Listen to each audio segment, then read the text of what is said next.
Well, ladies and gentlemen, boys and girls, everybody from all around the world, hello and welcome to another episode of The Watchable with me, your host, John Lubin, man. Some noise, clap it up, get excited. Wherever you are, we are back on this Tuesday afternoon. Talk about the world of boxing and beyond. We got so much to discuss with Ortiz knocking out, destroying Lubin in 2 rounds. Now setting up Boots versus Ortiz, actually to be made to happen, but actually will it happen in regards to some words that Ortiz has said himself about what fight he would love to have next, and then some behind the scenes gets promotional drama with whether or not this actually will be the next mega fight for these 254-pound greats, which potentially will set up a championship opportunity. All of this and more we're going to discuss right here on this show. We can also talk about Conor Ben, Virgil, Chris Eubanks Jr., which is also happening this weekend.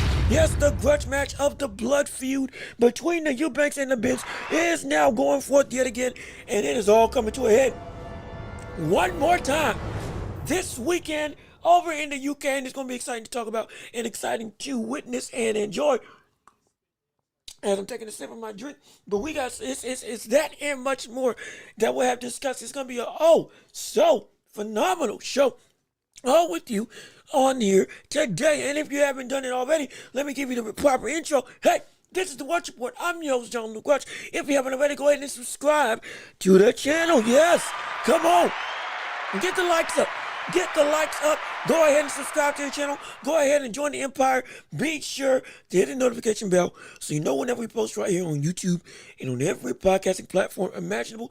Also, be sure to go through and leave your chats in the comment section down below so we can bring them up on screen for you all to have your voice be a part of the greater world conversation in regards to anything that we discuss here on this show. And also be sure to share the show with everybody that you know so we can keep on building up this empire together, all with you and your support. We can make this possible. We can make it happen. And we can grow with all of you here helping to support and make this show bigger and better and grander.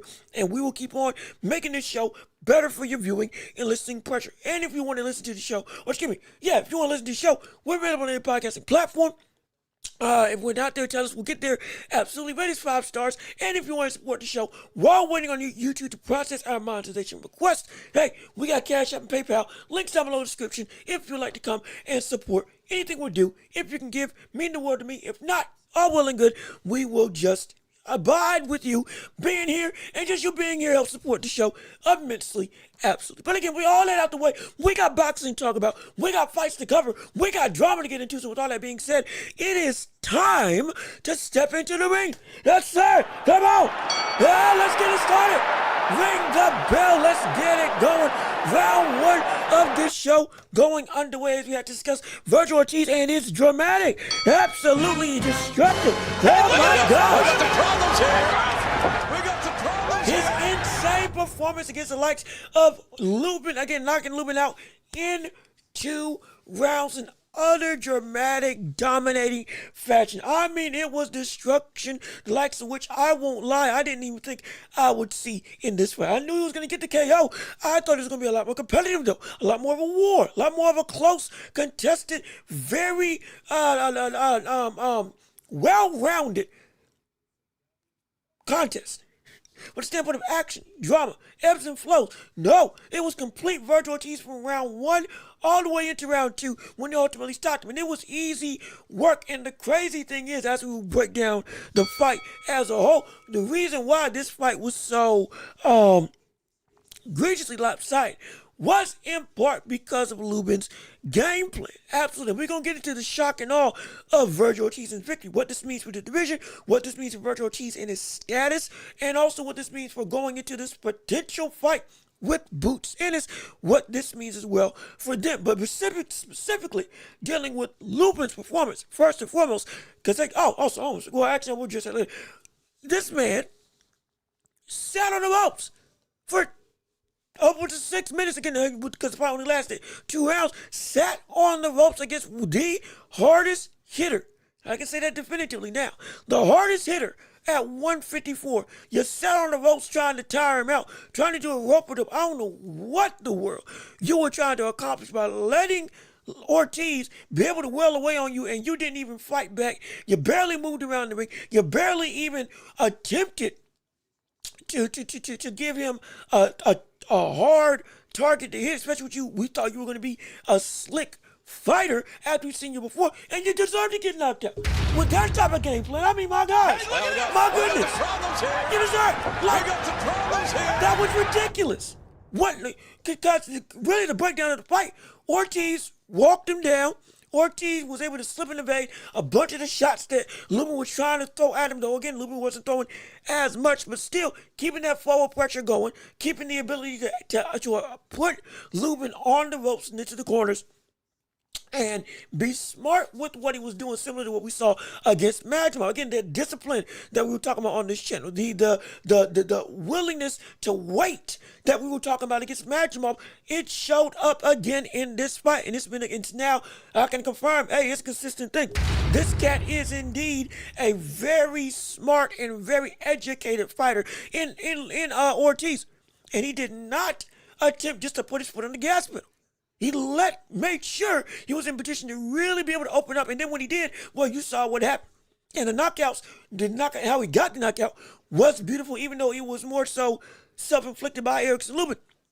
Lubin sat on the ropes. We saw Ortiz then really start opening up to the body after about the third shot that Lubin wasn't responding to. He then started opening up the floodgates. Then started to let his hands really go and went from throwing one shot at a time to now throwing in flurries, and then went and attacked the head, hook around the guard again, and then he paused for a minute, ripped the glove down of Lubin and threw a third hook, and that's what started the beginning of the end for Lubin. And then afterwards, that next hook that came about put him out on his feet, and this brother was gone. I mean, he was out of there. He was done on his feet. His eyes were closed and glazed over while he was still standing up. Ref comes in to stop the fight, and we see Ortiz retain his interim championship, and again, in dramatic fashion, goes and makes a statement. And with that statement, we were saying he needed a statement going up against Boots Ennis in lieu of what Boots did against Lima. Now, we also understand Lima is not Lubin at all.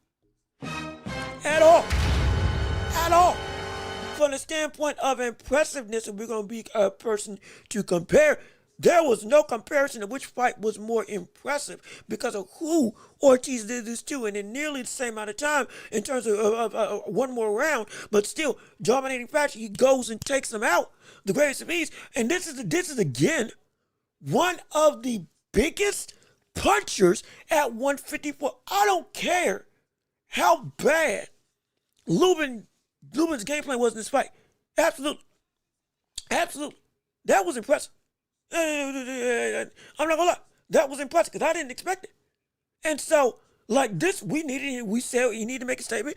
We were saying he needed to come and do something great. We said he needed to go through, and hey, if we want to get the hype of this fight that we want to really be up there, and there's gonna be people that were gonna be some detractors of Ortiz, of hey, if you don't have the same or similar dramatic performance that we saw with Boots, even though Boots was again fighting a way lesser opposition, still he put the division on notice. Ortiz, since you the next in line, hey, brother, what you gonna do? That's what a lot of people going into this fight with. And this man, he proved, he proved it. I can't say nothing against the performance, except for like, wow, it just straight up wow. And now this sets up the fight with Ortiz versus Boots that we've all been clamoring for.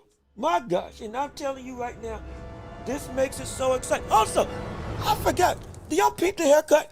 I didn't even get to acknowledge the fact that I got myself a cut. I didn't forget to acknowledge. Yeah, I mean, we shaved it off. We going clean. I still look good, but now, but I just forgot to say, with the part and everything, we bringing that back. Yes, sir. We looking good. We looking spry. We looking spiffy and pretty right here on the channel on today. Hey, I'm clapping up for myself because I say I look pretty doggone good. If I did say something like, oh yeah, lines are clean. Got nicked a little bit. I'm not gonna lie, but it was still. We don't hold that against it. The cut's still clean, cut's still great. Everything was all well and good. So hey, I'm feeling pretty good right now. Oh yeah, looks help make the personality feel a little bit brighter, a little bit less weighed down. I did have a lot of hair, so now hey, we're feeling pretty. We're feeling sedity. We're feeling pride, not pride. We're feeling in our prime. Absolutely. Hey. Also, we got people in the chat coming in. Let me see. TSO Bodega. Hey man. What's going on with you? Thank you for tuning into the show. We're so happy that you're here with us on today, talking and discussing the world of boxing and reactions to Lubin KO and or Ortiz KO and Lubin. And now with what this means, going into the fight with Boots versus Ortiz. And now we're going to get into them, what happened in the aftermath of that fight, because again, that was as big of the story as the fight itself. No question. Also, crispy hairline. Hey, look, I appreciate it. I'm glad that you think it looks pretty good. Oh, yeah. Yes, sir. Absolutely. No, hold on. Go a little more protected. Wait a minute. Wait. I ain't protecting nobody. Wait a second. Wait a minute. Hold on. I ain't protecting nobody. We ain't playing that game. We were talking about this going into all of this whole time. Now, it might have been when you weren't one of the episodes you might not have been able to make, which again, completely fine. We discussed that. Hey, we want to see. There is a level of usage, not usage. There was a level of needing to know, okay, can you really put, I don't want to say some respect on your name because he already has respect. Many people already view him as the man at 140-54. And so it's like, this is who? I say it's a really good performance, at least to me. Let me see. It's a shame because I think Virgil actually wants to fight, but how going to? Okay. My bad. I see what you're saying now. All right. Okay. I get what you're saying now. I get it, and we were going to jump into that because now that I see what you're saying, that leads into the second talking point of the show in regards to this very conversation of is Golden Boy gonna make this fight happen, gonna let this fight happen, because there's been some very concerning outlooks in terms of rhetoric post-fight from both Virgil Ortiz and from even Golden Boy himself and what's his name? Oscar De La Hoya. That's got me saying, oh, whoa, wait a minute, we got some issues and problems, but. And we're actually, before we can do that, no, we can actually jump into that now. We can jump into that now because I was going to save it for a little bit later on in the show because I was going to talk about them facing off against each other. You know what? Let me calm down. Let me stick to my agenda because we're going to get into this whole conversation with Golden Boy moving in a way that I'm concerned about for making this fight. But first, let's talk about when Boots got in the ring post-fight, shall we? Hold on. We need to discuss that first and foremost because I'm telling you, that one, if we look at, we're gonna get into the aftermath with De La Hoya, Golden Boy, with some of the words that Virgil Ortiz said as well. But real quick, can we at least talk about when they faced off against each other?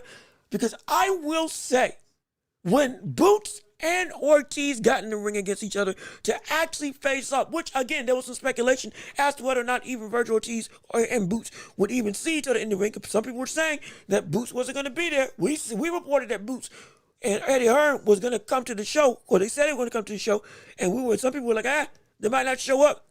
Lo and behold, they showed up, all black, sunglasses and all, and they were, or at least Boots was quick to get in it. And they were quick to go and start joining each other. In fact, where's the thing? I think there's a clip, but actually you can see it right here as in a picture of the face-off as I give you the old picture-in-picture with the height. Well, when I say the height discrepancy, at least looking into that fight as is right now in regards to both of them squaring off against each other. Hey, I'm not gonna lie, seeing this after stepping in the picture-in-picture. This is a sight that I didn't think I was gonna see, because of all the stuff that's been going on over the years with both Boots and his and again with you had issue with Golden Boy as well. But now seeing them in the ring each other, hey, I'm gonna tell you this: if anybody was able to watch the live stream that we did on this channel of the fight, I'm gonna tell you right now, when you saw them jawing at each other, there was two different types of energies being given off from each fighter from the standpoint of their reason for anticipation for this fight. And if I can find the video footage, I'll show it to you. Though I don't want to get copyright sued. Last time I did, we getting like, hey, this is owned by somebody else, so I probably won't play the sound. But if you saw the face down and you saw the face off and them talking at each other, Boots was smiling. Boots was saying, hey, we can get it. Bet your purse. What you want to bet? I'm going to take you out. I'm the best. All that stuff. Absolutely. Confidence. No question about it. We ain't got to question it. Virgil's coming in this thing, not necessarily from a just, oh, I'm better than you standpoint. He's coming into this fight very much angry. He's hot. That brother livid. That man is ticked off because of all the rhetoric that Boots Ennis and his dad were saying against Virgil Ortiz, and more specifically, his dad, Ortiz Sr., which had him really very much like, hey man, you trying to smile in my face, but you talking like you talk. You talk like you talk all over social media, making my feeling like a fool. Again, I'm paraphrasing, making my man, disrespecting, what we do, acting like we lied. More so, kept on iterating that you kept on talking about my pops in a way that was like, hey man, you disrespecting us. We got a problem. And Ortiz ain't coming in this fight just to be like, oh yeah, I'm gonna beat you. Ortiz, this has got a little bit of a grudge match to it. This got a little bit of a animosity to it. This got a little bit of some drama, some big drama that goes deeper than just who's the better man, which might just make for a more exciting and incredibly impactful fight going forward. Man, I can't wait. It's gonna be so exciting. But before I continue, let me keep on reading what you all have to say. Remember how they were moving with Jaime Munguia when it came to Jamal Charlo at 160, and again with William Zepeda when it came to Shakur at 135. Yeah, no, and like you're not wrong. Like I'm saying, you're not wrong. And in regards to now with some of the words with Golden Boy, it's been some concern that they're looking not necessarily at the Boots fight as one to become next. In fact, if I can find it right here, I read some report was saying that they are looking at either potentially making a fight with Fundora and or Errol Spence Jr., who was in the locker room with them pre-fight. And so we're like, wait, this is a little bit problematic. And on top of that, you hear you hear the likes of Virgil Ortiz post press conference in regards to when he's talking about who he wants to fight next. He ain't now. Granted, not necessarily who he wants to fight next. When asked if he had a choice of who he would want to fight, if he had to pick, well, it was gonna be. Sadly, the words came out. It wasn't Boots, but it was actually Errol Spence Jr., which is insane to say. But real quick, oh, okay, here it is. Here is the. Is this the clip? Is this the clip? This should be a clip, right? Oh, they're facing off each other. Here we go. Yeah, here we go. This is what I was trying to say. When it came to the clip of them facing off with each other.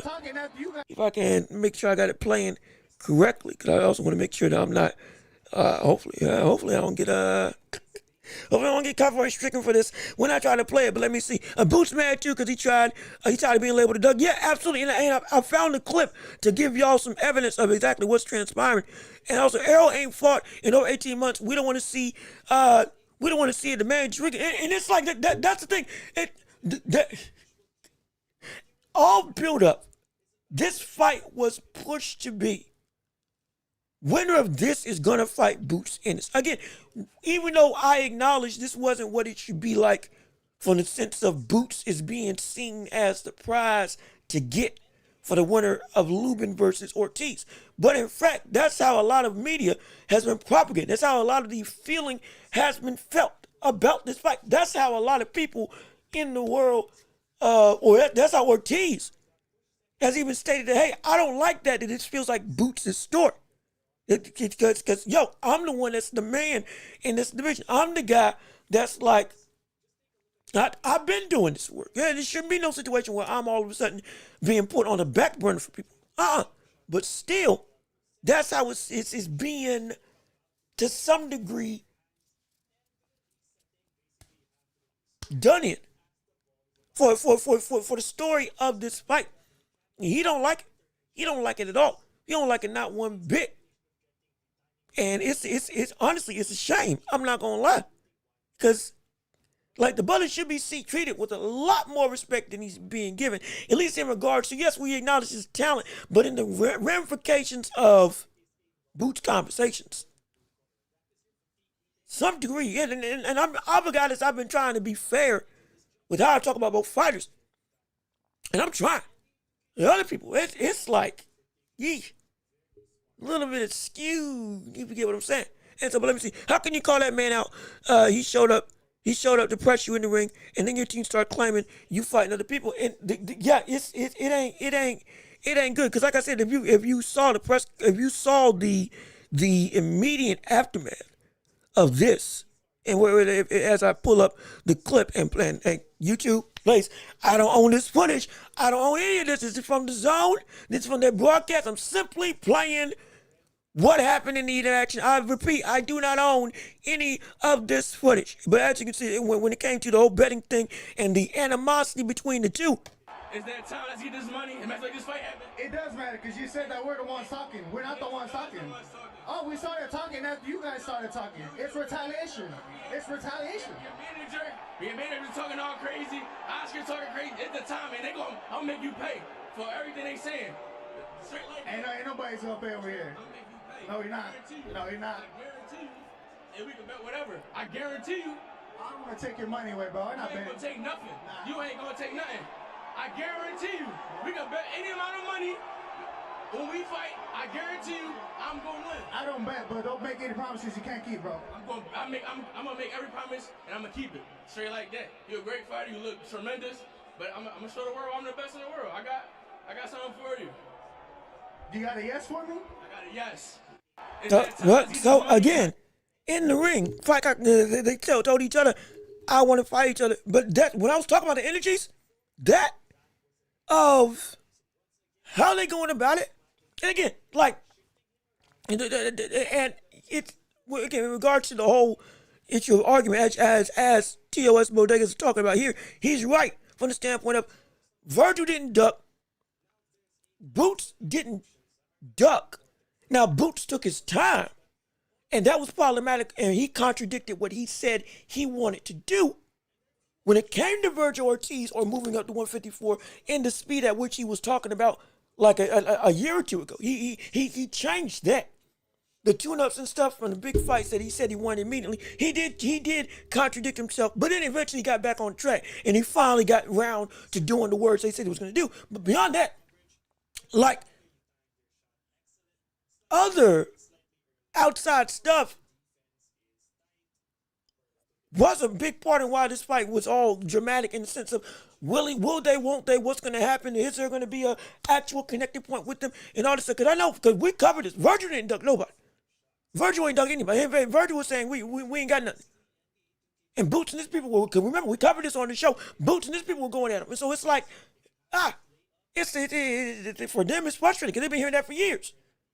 Ever since the fight even got, they've been hearing that for years. And so now it's personal for Ortiz and for Boots. I'm not saying it ain't personal, but it feels, at least from that first interaction, feels more so of how do we say it? It feels more of the Jake Paul game. And we talked about this in the live stream on the live fight over the weekend on Saturday. Boots approached that face off, approached that, talking smack, and is approaching this fight in the form of like promotion, similar to the way that we saw Jake Paul do against other fighters, like with Tank or like with Canelo or like with anybody else, trying to get fighters to bet money, trying to get fighters to make it about the dollar, trying to get fighters to say, hey man, I'll bet you whatever, I'll beat you X, Y, Z, using that kind of frame to get fighters off their game. Because again, we've seen it. We've seen it multiple times. I'm using Jake Paul as the most dominant example because it's been the most prevalent person that's done it. He's going about it in that way of trying to throw Ortiz off. He's smiling, he's laughing, he's, talking, hey, I'll bet whatever, I'll take you out, bet whatever, you can't do this, that, and the third. And Virgil's like, man, I don't bet, I just fight. This ain't about money. It's about retaliation.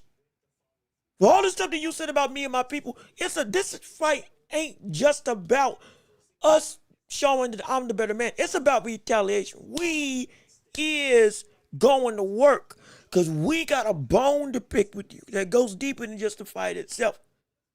The motivations are different. The drive is different. I'm not saying that's gonna mean one's gonna win and one's gonna lose, but I'm telling you right now,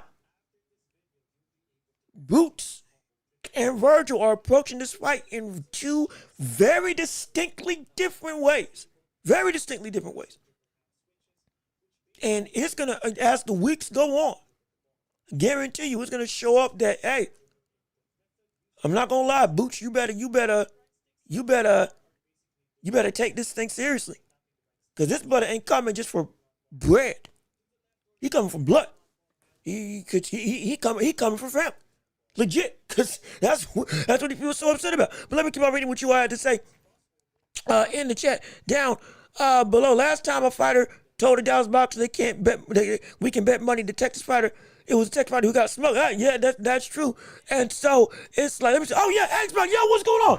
X-Mac, hey man, how you doing? Good to see you. Thank you for tuning into the show. So happy you're here with us on today. If you like what you're hearing, hey, leave a like on the stream. Come on ahead, get the likes up and keep on enjoying the show. And let's see what you guys say on the show today. When Boots was talking about moving up to 154, Virgil was saying they couldn't take any fights because he hurt his hand. Now, the injury was real. I think we covered it. The injury was legit real. And now, like, they haven't been running away from this fight this entire time. A lot of stuff has been used as slander against them to make it seem like, hey, they weren't the ones that were wanting this fight. But they do. Like, they legit.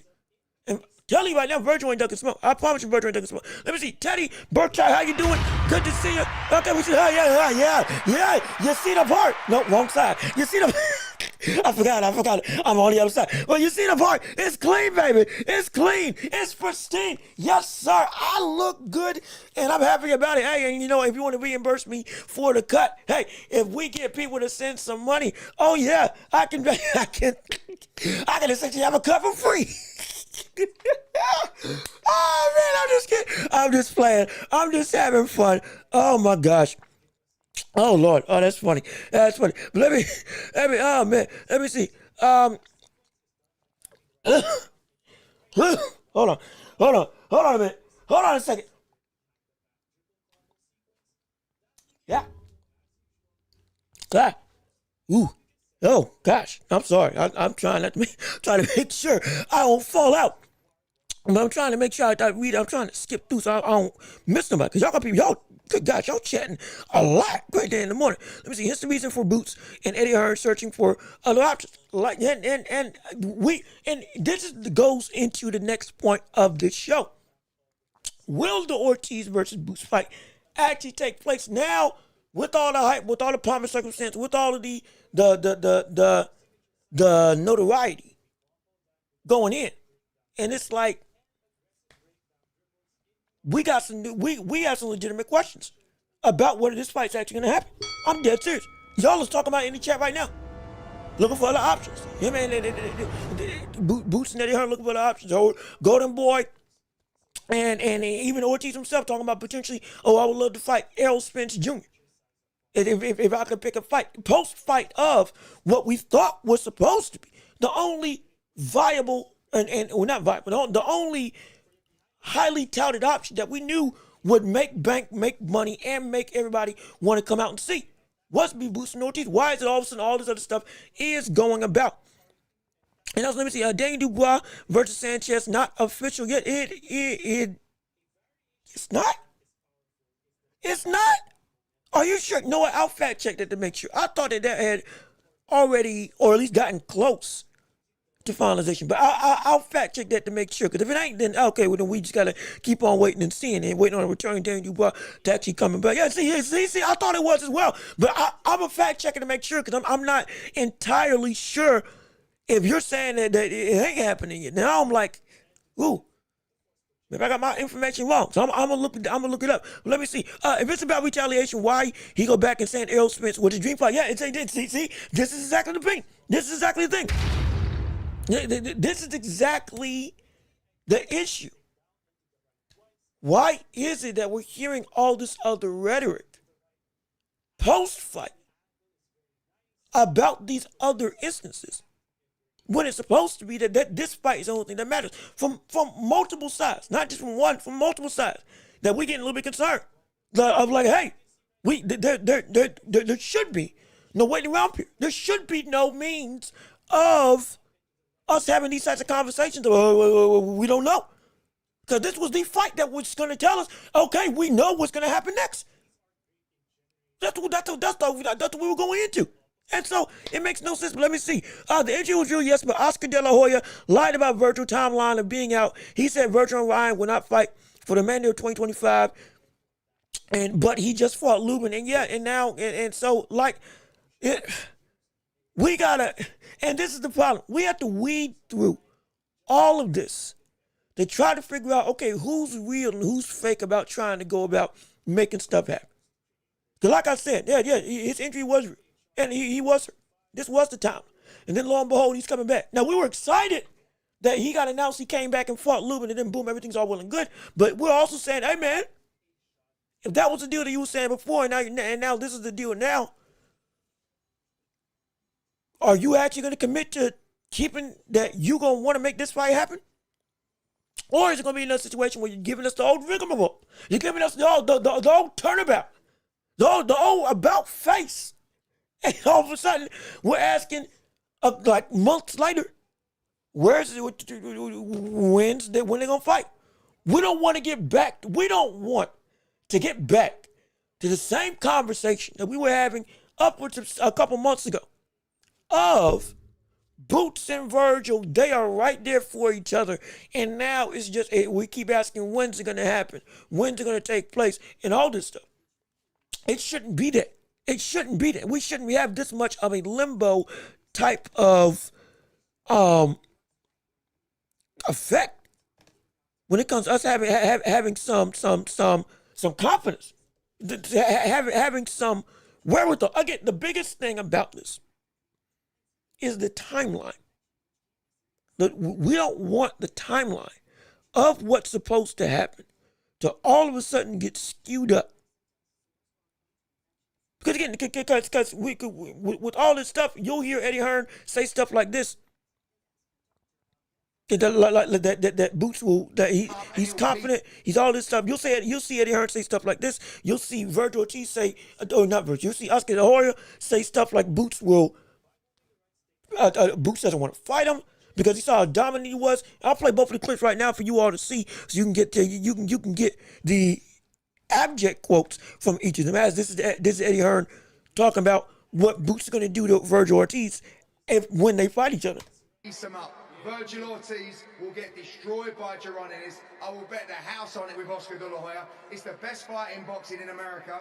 It's a beautiful fight. He's a great fighter, but this guy is another level. I'm telling you, you have got 8, 10 years of greatness from this guy. He lives the life. There is nobody like him in boxing.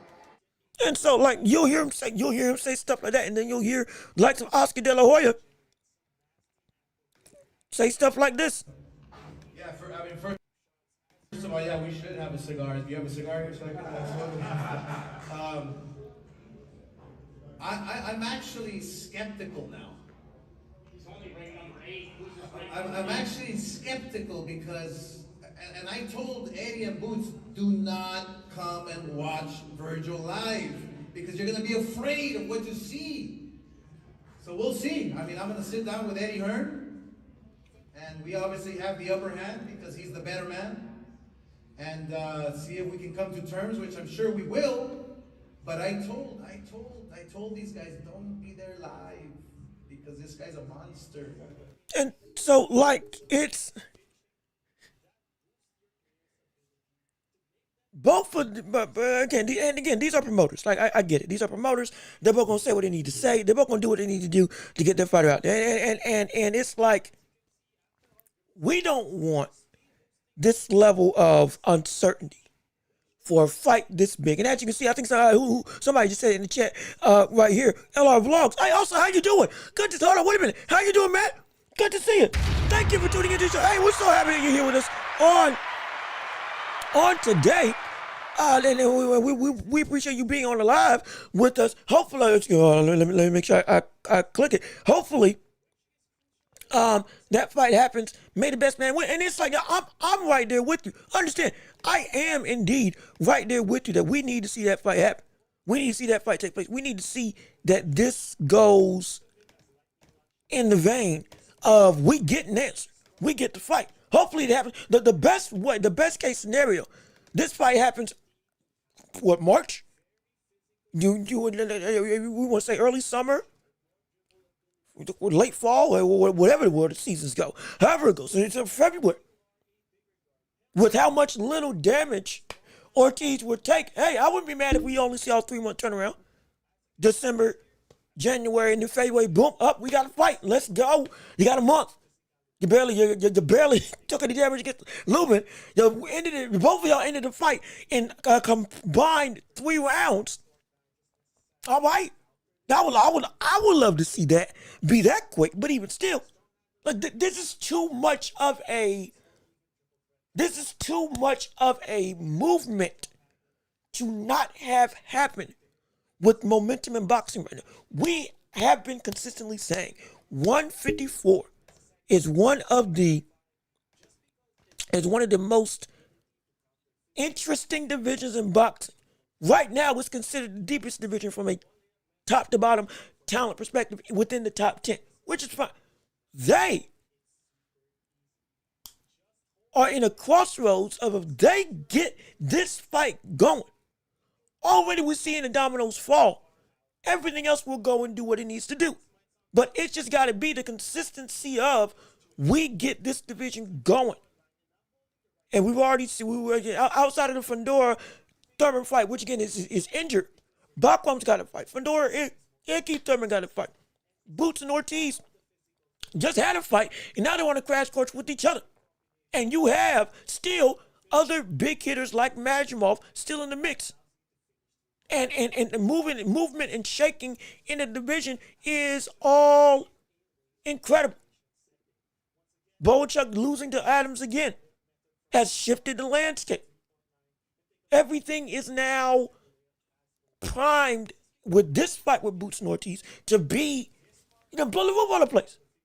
We can't let this slip through our fingers. We can't let this slip through our. If we do, oh my gosh, it's gonna be so bad. It's gonna be so bad. It's gonna be so bad. And wait, somebody just said it right here. Somebody said it. Yeah, it seems like Virgil and his team ain't on the same page, and all the conflicting information is coming from his end. And this, when I tell you, confusion is the biggest detractor to success. This is absolutely true. Dissension and confusion are the biggest things that cause not just stories to go wild, but at the same vein, it causes things to not happen. due to either false information, wrong information, or mistimed information that doesn't actually get confirmed up until way later. Why? Because there's confusion abounding. It's a shame. We don't need that. It's like from both ends of the spectrum. It is a mind-boggling thing. That was supposed to be the biggest reason why this fight got so much hype was because of confusion from both Boots and Ortiz's side. Boots not taking the fight. Virgil Ortiz saying they didn't get a call or they didn't get a contract. Whatever the world was going on, it was a mess. It was a mess. Where is just the straight up consistency? Oh Lord, it's a shame. Now we want to talk about the fight itself. Again, I forgot we need to click on the second topic. Will Boots fight will actually happen? Like Virgil loses to Boots. Sadly, maybe I'm gonna say this. This performance, this was pretty good. Now, we can also say, in regards to the actual fight itself, hey, Virgil versus Boots is not going to look like Lubin versus Boots in the slightest. Be clear on it. As impressive as this fight was for Virgil Ortiz, again, going up against Lubin, who is a better fighter than Lima, no question. Even still, Boots is not going to sit on the ropes for Virgil Ortiz to do whatever he wants. Be clear on it. Be clear on it. This is not going to be that type of fight.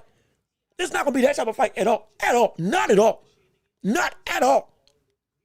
It's not going to be a fight where Boots is going to rest on the ropes, let Ortiz just wail away on him, and then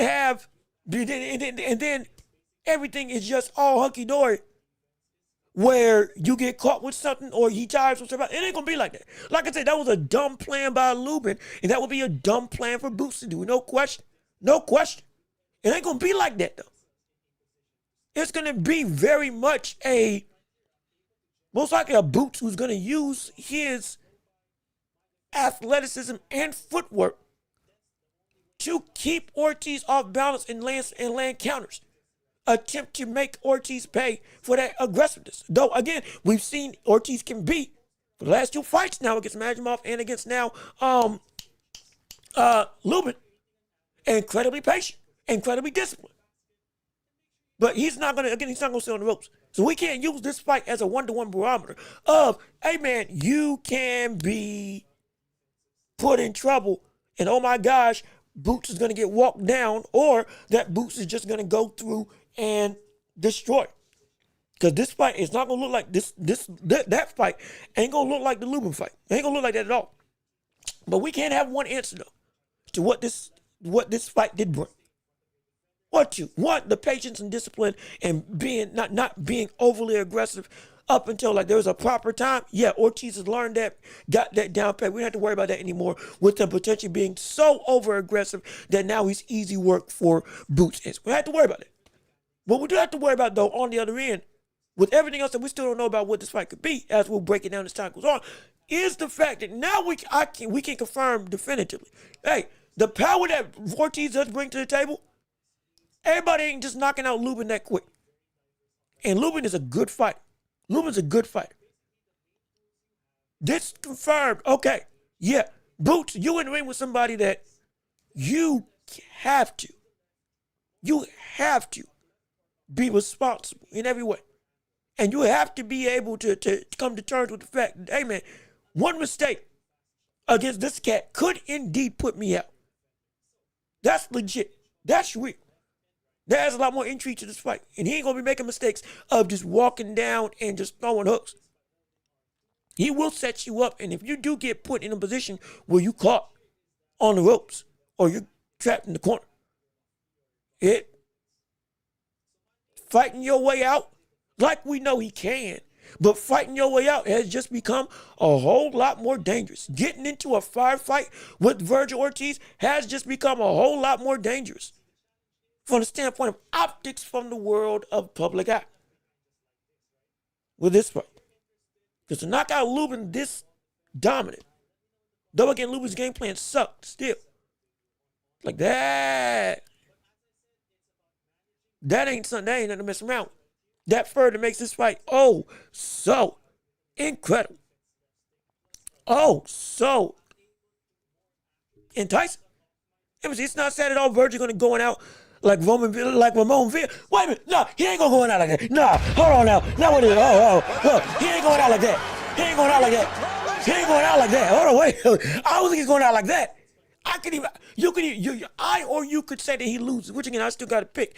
As the time goes on, I got to pick who's gonna win that fight. Because right now I gotta think about who's gonna win that fight. I'm not gonna lie. Like I said, I think Boots is a better fighter as a talent. But if there was anybody that can go and beat him, yeah, it's Virgil Ortiz, and this fight further put that point in a stamp, at least for me. So this fight ain't some 60-40 type of affair for me, but it's close. But I ain't gonna say he's going out like Villa. I ain't gonna say that at all. Cause that boy, oh man, it's gonna be something serious. Let me see. Eddie already said they spoke to Oscar and Virgil team about this fight coming up, but they know Virgil the last cash cow in the stable. They cooked after Butch put belt on the. Wait, hold on. Time out. So, let me ask you real quick. Does everybody in chat now have Ortiz losing the Boots if you had to pick a fight, pick a winner of that fight today? Because this is getting pretty interesting. Because we're getting a lot of people. And it was at one point in time that, hey man, Virgil or Boots ain't been on this level. Virgil is a different monster than what anybody he's faced before.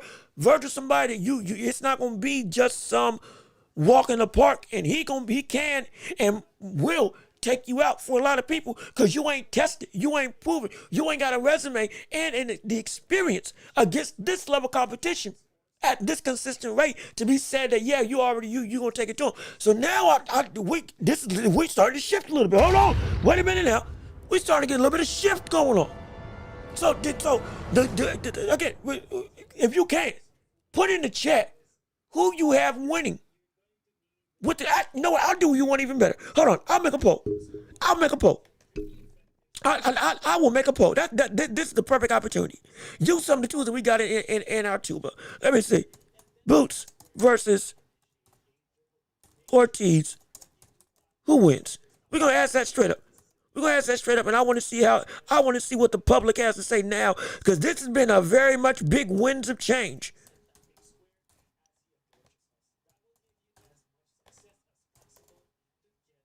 We're gonna put out a poll right here. We're gonna put out a poll. Excuse me. Hold on. Wait. Hold on. Hold on. Wait a minute. Time out. Hold on. Wait. Hold on. I spelled his name out. Hold on. Wait a minute. I'm sorry. My bad. Hold on a minute. I spelled his name out. I spelled bots. Hold on. Let me try this one more time real quick, because I know y'all are antsy to answer. And I want to see what you had to say. Make sure I spelled it right. Boots, Ortiz, Boots. Here we go. All right, now we got it. Okay, here. Now you can vote on the poll properly of who wins between that fight between Ortiz and Boots as of today. We're going to leave it up. We're going to let y'all get some answers. And I'm going to keep on reading y'all's chats as you're going through. Because look, it seems like stuff has shifted all of a sudden. I'm surprised that it is crazy, because this fight was such a dramatic, or was such a dominant win against somebody that most people in this chat was feeling, hey man, Lubin's going to give Ortiz some real work.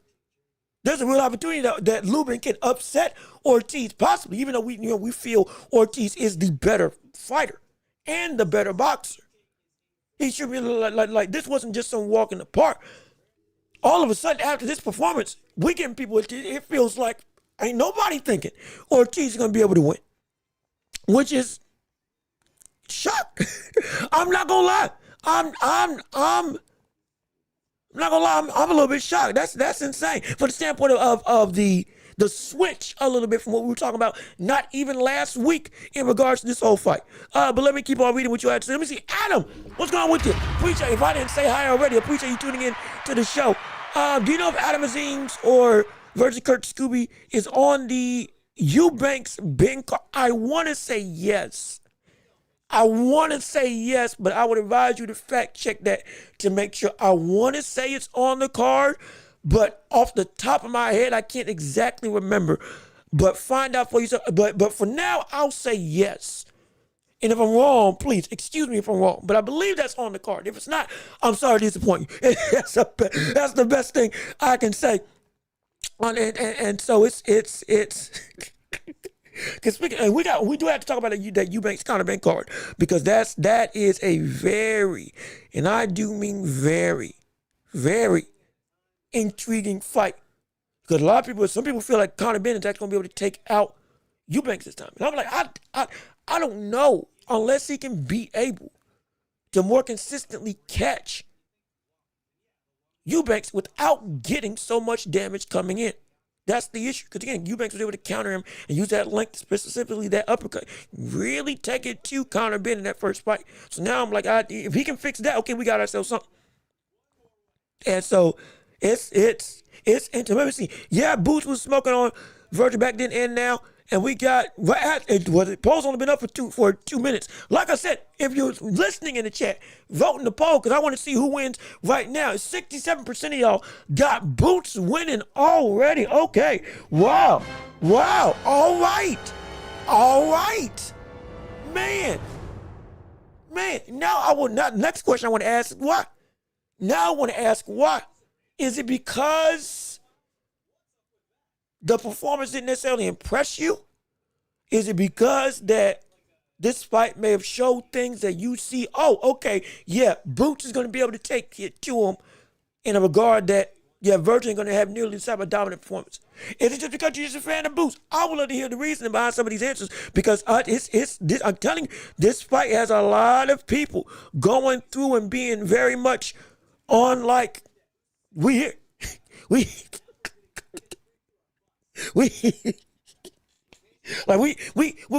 so excited for this fight. We can't wait. We legitimately can't wait. And let me see. Boots finna step on ductees. Boots finna step on ductees. Boots about to hot socks. Boots getting smoked in 5.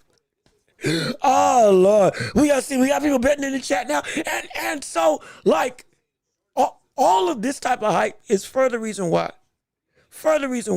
we need to see this fight. We can't let this fight slip through our fingers. Let me see. Never believed in Lubin after watching its last fight that went the distance with a nobody. I mean, like, see, for me, Lubin, I'm not saying that Lubin was the cream of the crop, but I knew he was quality talent. I don't get one bad performance or one mundane performance doesn't necessarily equate to, you ain't all that. I understood that. And I was thinking that because of the severity of danger that Ortiz was and is as a fighter. Okay, we're going to see Lubin step up and be the real knockout potential Lubin that we've seen in the past. Again, with 1 to 2, second or third highest knockout ratio in the division as a whole. And with, again, was it 27 fights? Yeah, 27 fights, I think 19 or 20 KOs. Ortiz, 23 fights, 21 KOs. So it's like both of them are some of the strongest hitters. And we know Lubin can crack and he can't be slick. So we were thinking, okay, we're going to see the better version of that in this fight. Lord knows we didn't see that. So I'm like, hey, maybe. You might have been right. You might have been right about that. Oh, man. Virgil went from asking for Bud. Now we dreaming for AO. Stop it. And you know what? And real quick, let's find this clip of Ortiz talking about Errol Spence Jr. Because I've been teasing it. I've been talking about it. We've been saying that it is problematic. It's a legitimate thing that was said. Let me go on and do my due diligence and find the clip outright to show you all, to let y'all see exactly what a big part of this animosity is. And as we go into the old picture-in-picture, as for this is coming from the account of Everything Boxing, which is a great source to amalgamate a bunch of things that happen over social media with specific boxers. Oh, this came from Ortiz's manager. I believe it's on Instagram. And make sure y'all can see it. Okay, yeah, y'all can see it. This came from Ortiz's manager on Instagram. I believe this was yesterday or the day of the fight. It was yesterday or the day after. 1 to 2 days. And he says, I think Spence versus Ortiz at Cowboy Stadium, biggest matchup in all Texas history. Charlo versus Boots as the co-main. Winner fight each other, just might be fire. Makes sense. Charlo and Boots both turned down Ortiz. Now, again, forgetting this statement at the bottom aside, we just addressed that we're sick of the confusion. I don't care who ducked who. We need to fight them now. This big part up here, I think Spence versus Ortiz at Cowboy Stadium, biggest all Texas matchup in history, and Charlo and Boots as the co-main event. Winners fight each other. Might be fire. It might be fire, but that ain't what we want. That ain't what we want. This should not be in any way, shape, or form. And you know what? And this is the problem. This is the problem. And here's the thing. I love it when it makes sense, but I don't love it when it's unnecessary. When we were having those Riyadh cards of Ryan Garcia, Devin Haney, Anthony Joshua, Deontay Wilder, when they were co-headlining each other, and it was going to be, if they face off, if they beat each other, they'll fight each other. Those, for where they were in their career, it made sense. Wilder trying to retool himself coming off of the losses to Tyson Fury. Anthony Joshua retooling himself and trying to get back to form after his losses to Usyk and the knockout to Andy Ruiz. This is the fight we've been waiting for a long time. Okay, for where they are right now, if they fight and win against respective matchups and they fight each other, all right, that makes sense for where they are and where the division is as a whole. I get that. I completely understand that.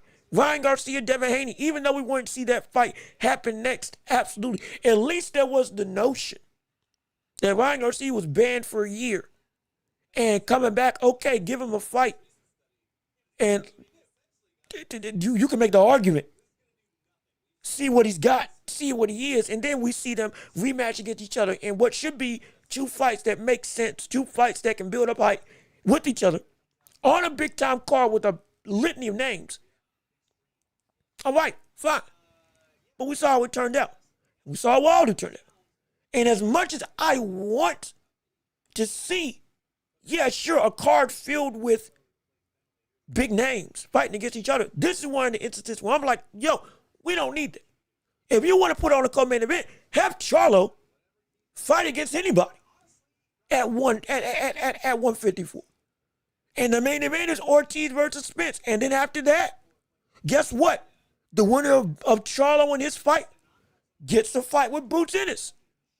Or even better, the winner of Boots and Virgil Ortiz, they get a shot at a title. And then Charlo can fight for a mandatory position. Fine. Charlo, and we already getting rumors right now in regards to, not even rumors, we getting confirmed thing. I saw this on the Ring magazine. Hold on, let me find it real quick. Hold on. I saw this on the Ring magazine in regards to a fight with what Plant can be. Well, with what Charlo can be. No, excuse me, wrong Charlo. I'm sorry. I'm thinking of the bigger Charlo, not the smaller Charlo. The bigger Charlo is getting ready to fight Caleb Plant, as we can see right here. If it loads up, I just scrolled past it. Great day in the morning. What's it like? I just scrolled past it. Hold on a minute. Hold on 1 second. Hold on 1 second.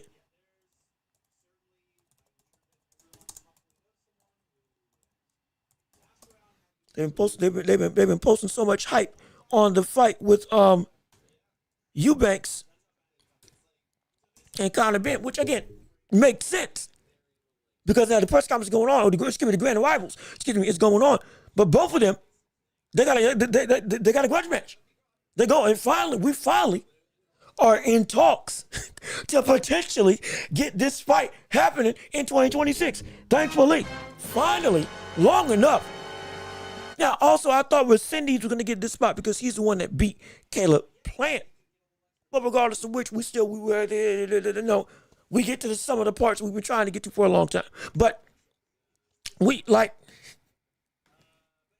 all of this is just to say, there's no reason, and I mean no reason at all, that we see the likes of Virgil Ortiz or his team or anybody around him even trying to insinuate that they want to see or they want to have a fight with the likes of anybody except Virgil Ortiz going down with them. It just can't be. It can't be. It can't be. Let me see. Find that video of Ortiz or of Virgil openly saying Errol was his dream fight. Let me get that real quick. Let me get it. I think it's on this one. Nope, they got they got the boost face off. Let me see. Virgil Ortiz versus. Hold on a minute. We still here. Hold on. We looking up. Like I said, I'm a one-man band, so we looking this up on the fly by myself. I'ma still get. I'ma pull it up and give me some time to search it real quick. Virgil Ortiz.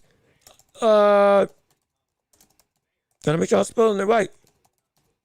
Cause yeah, I know exactly what clip you're talking about. And it's right here. But thankfully, is this fight hype? No, this ain't fight hype, but it's still same thing applies. It ain't fight hype, but it is indeed. Yep, there we go. Here it is.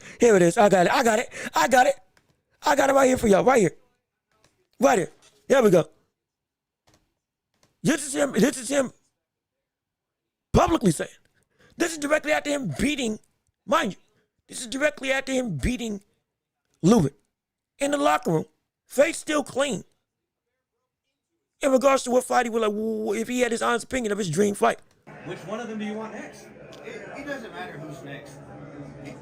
If I had to pick, I'm gonna be honest, it would be Spence, because that's my dream fight. I've been calling it since AT&T. There you go, at the Cowboy Stadium. And I just think that's my dream fight. I don't care what anyone says about it. But anyone else, like I said, anyone can get it respectfully. I just want to fight the best.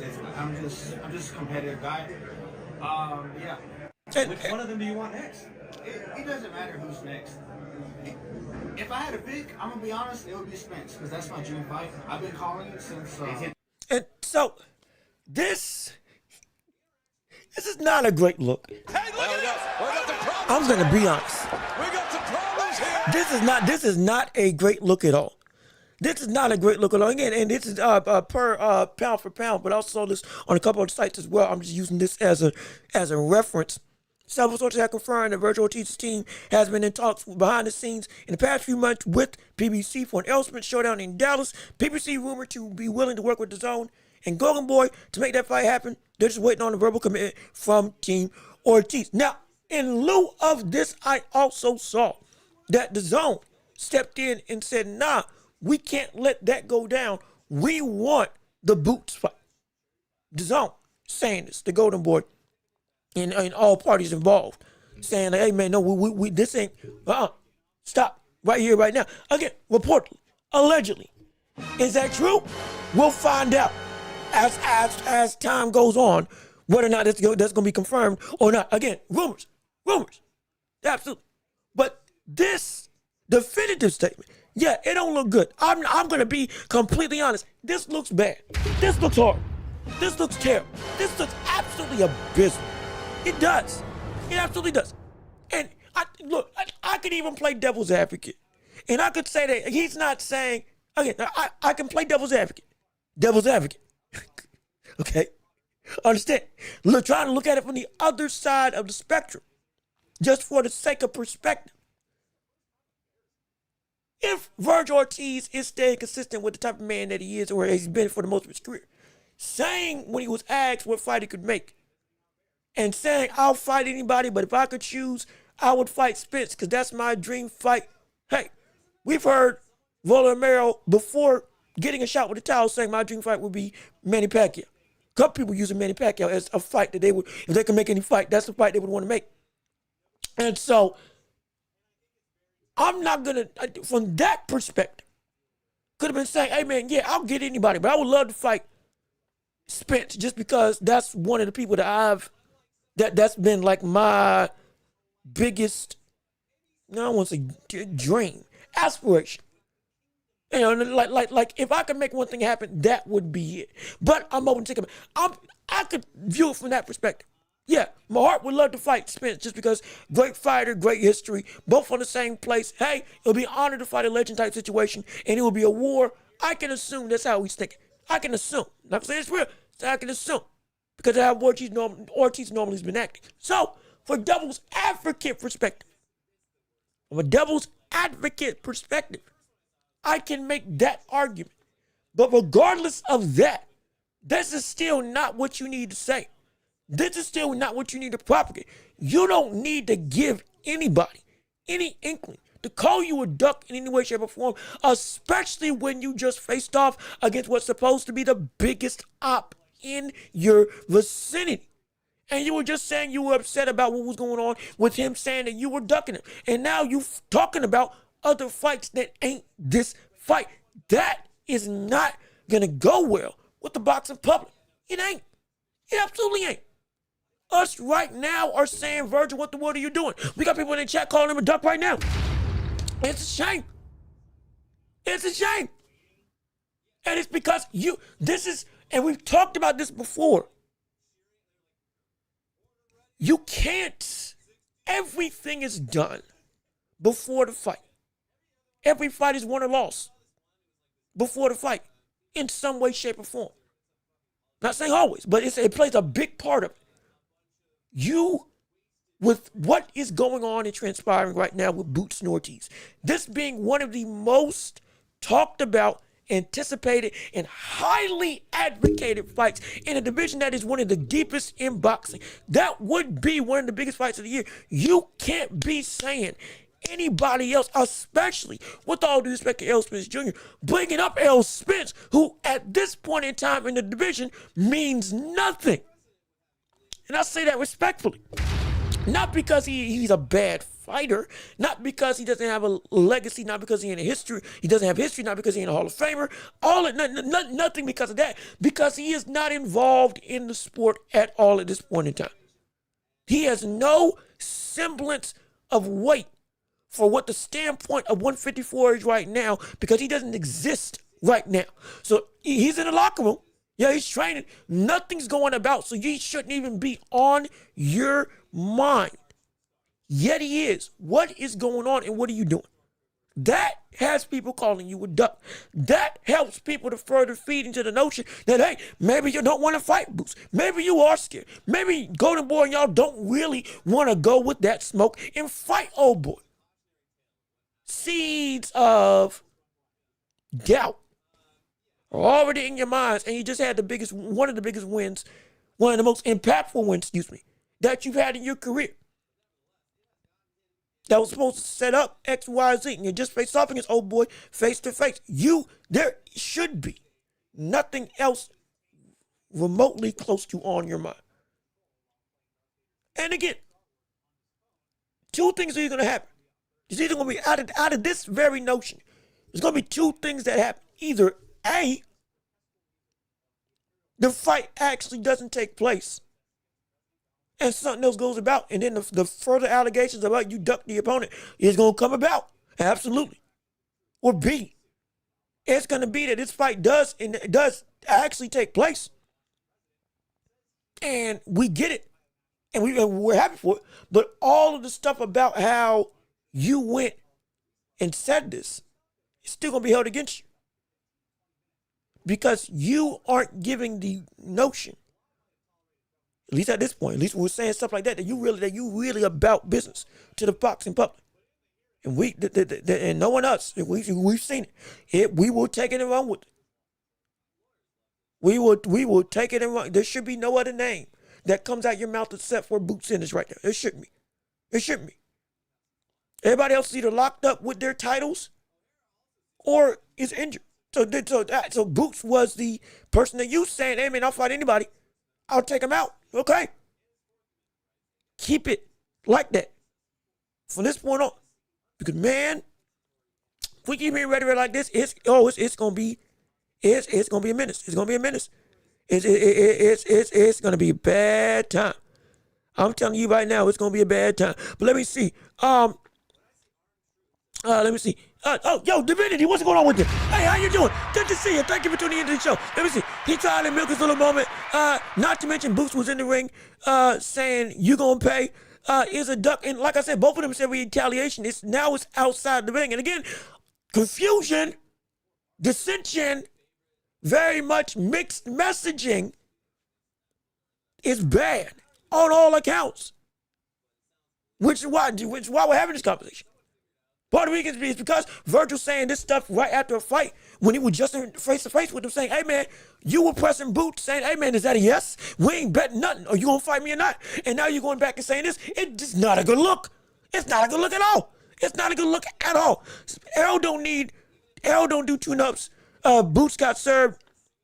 Lubin on a platter. I'm sorry, I'm not Boots. Ortiz got served. Lubin on a platter. Boots don't do tune-ups, and Boots better do a tune-up. If you're mostly thinking about that, Boots shouldn't even be in the vicinity. If I'm being honest, Boots should not even be in the vicinity of an Ortiz. I don't care if you think that fight is worth happening. It should not be worth happening because Spence, where is he in this division? What is he in this division? And again, he's nothing as of right now because he's not back. Charlo was nothing. Why? Because he wasn't back. Both of them. Y'all were just names floating in the ether with no substance behind you at this point in time because you were out the ring for so long. Whether it was by, again, other means that were like, hey, we want you to get better, or your own personal reasons of you just, I'm sitting on my money. Whatever the case was, you now are not in the conversation of moving this division forward unless you go and make yourself a part of the conversation to move this division forward. And since you ain't a part of that, you shouldn't be brought up as a name until you do something to make yourself a name again. Not saying that Spence isn't a name, but he hasn't, his weight in salt ain't there right now. If you beat him, it's just going to be why? Or will it, at this point, it'll add something from a value of, oh man, you got Spence on your resume, but like we don't know what Spence is going to look like. And most people are assuming, myself included, the brother ain't going to look good. At least if we can see by his training videos, at least until he goes and gets that ring rust off of him. Because I'm telling you, for a lot of people, that beating with Crawford still lingers in the back of your mind. We don't know what you ain't fought like that since. You ain't fought since, and we don't know what you are now. We don't know what you are. And so, again, you shouldn't be bringing them up. You you shouldn't be doing. Let me see. Nobody's calling out Rolly though. Hey, look, right? You know what? That is crazy. Well, nobody's calling out Rolly. And Rolly's a legit world champion. He's a legit world champion. And I think he's been calling everybody else out. And I'm like, hey, maybe they're scared of him. Which, I can't, I got to give him some respect because, again, he outboxed Ryan Garcia, and he beat Ryan Garcia when I thought he didn't have a chance in the world. So he's got something. He's got more than I thought he had as a fighter. So I'm like, I guess him, for him, I can't say nothing. Let me see, he wants to fight a man who's been inactive for 3 years, and that's your dream fight. That's the equivalent of Clarissa calling out Layla. Yeah, Layla Ali. It's silly. And it's like, again, from every fighter has that type of fight. Even in the past when Ali was old, everybody was saying, hey man, I would have loved to fight Ali. Even now, people would say just to step in the ring with Ali would have been a pleasure. People would say, there were people, again, before I used Pacquiao, before Pacquiao even came back, there were people that were saying, and my dream fight would have been to fight Manny Pacquiao. If I could pick a fight, I'd want to fight Manny Pacquiao because that was just that was my. If there was anybody that I respect, and I would love to have that experience in the ring with. Hey, it's him. If I beat him, do I think I can beat him? Sure, I think I can beat him. But it's the fact of like that greatness. Boom, will be incredible. So in that regard, I understand because I've heard that type of it before from other fighters in the past, over decades. But that don't mean that you calling them out and saying it needs to happen now. You let them show up. Normally it's when they retire. I would love to be their last opponent type of situation. But as a fight, It's oh man, it can be bad. It can be bad. Let me see. Rolly wanted Ryan rematch, and after he cried in the car for trying to go for Manny, he had that he Rolly wanted the Ryan rematch, and after he cried in the car, he was trying to go for Manny that just lost to Bart. What? It was a draw. It was a draw, wasn't it? Yeah, it was a draw, not a loss. But yeah, no, I think he said that Ryan Garcia wasted what was it, like 6 months of like time because he was thinking that rematch was gonna happen between them, and then it just inevitably didn't take place. And so it's like, why? Which again, to some degree, again, we covered this I think last week. There's no reason Ryan Garcia should be having a title opportunity before Rolly Romero against Mario Barrios. There's no reason in the world. No reason at all. Again, I don't care if you think Ryan Garcia is a bigger name, and he is a bigger name, but he lost the fight. He lost the fight. So why in the world is he getting a shot at a world championship? Yes, the ban got lifted. Yes, he is now able to compete for titles again. But still, he lost the fight. He shouldn't be in contention over somebody who beat you and got elevated to a legit world championship from an interim title. It's like we covered that before. That's wrong. It's absolutely wrong. And he's trying to cherry pick Spence that hasn't fought at 54 yet, and it's like he hasn't. And like I said, I'm even giving him the benefit of the doubt by looking at it from his perspective. He's just I think he's really saying if I had a fight with the dream fight, it would be him. And because he's been talking about coming back, hey, I would not be mad at all if that fight got made. Because that's, again, fellow Texan and brother I respect. I'm assuming that's why he said it. But it ain't a good look at all. And these types of sentiments. He's a cherry pick. He don't want the smoke. He don't want the fight. It's going to keep popping up because you got to shut that down. You got to shut it down. With a fight this close, you don't have room to say it. I don't care what your feelings are. I don't care how much respect I don't care how much respect you may have for somebody. I don't care what you may feel as, man, I'm in position to get something I've always wanted as a dream opportunity. Because there is, crazy enough, there's something bigger than your dream right now.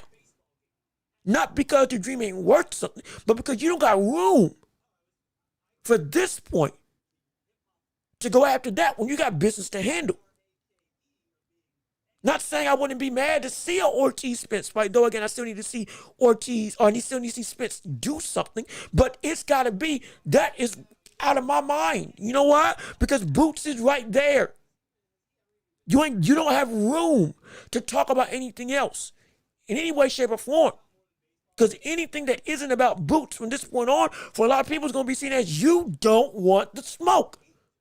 Cherry pick, ducking, you're avoiding the competition. Even if that's not what you're actually doing, guess what? That's not what you're showing. We can only go off of what we see and what we hear. And if you saying that, I would love the fight to be my dream. Who do you want next? I would love Spence. That's my dream fight. I don't care what anybody has to say. Guess what? You save that for private conversations up until after the fight with Boots Ennis.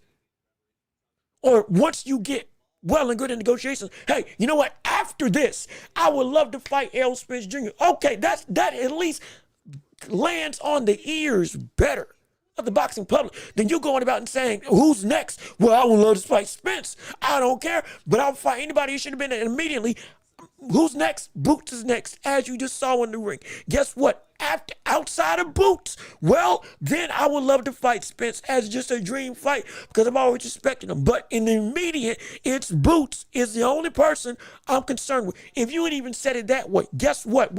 A lot of this rhetoric goes out the window. But when you don't say it that way, the only thing we can cope is, or the only thing we can have to cope with and to hold on to is that, brother, you would ask directly outside the ring, brother, you didn't say Boots' name straight up, and you just met him inside the ring. That should have been the only thing on your mind. That should have been the only thing on your mind. That should be the only thing that we hear. Nothing else matters except for him. That's it. This is why I keep saying it ain't a good look. Because it's going to propagate means of rhetoric against you, to use you as a means to an end or a beacon of don't be like this guy, because we thought he was about smoke, but look at how he's talking. Look at what he's saying. All of a sudden, oh wait, it's contradictory. Hypocrisy. Have we not said it on the show? Hypocrisy. You ain't saying what you're doing. You ain't saying what you said you're going to do. So the only thing we can say is, hey, brother, you mess it up. You mess it up. And it's bad. It's bad. You know, what he gonna say if Errol come and drop him? He gonna be begging for any fight, and he cooks the. Hey, well, if Errol Spence came back and dropped and beat Virgil Ortiz, one, that would mean I want to see that rematch with Terrence Crawford now. That fire got reignited. Oh, you were legit not the best version at 147. Now at 154 on up, hey, all right, you a different man now. Hey, all right, we got a reason to want a rematch. Well, there wasn't any, but that's all of a sudden, yeah, the division gets shaky. All of a sudden, yeah, the division people don't notice, but he's got to prove it. He got to prove it. And again, that's a big if. Most likely, I ain't picking that. But if he does do it, great. I'd love it. I would love it. I would absolutely love it. Let me see.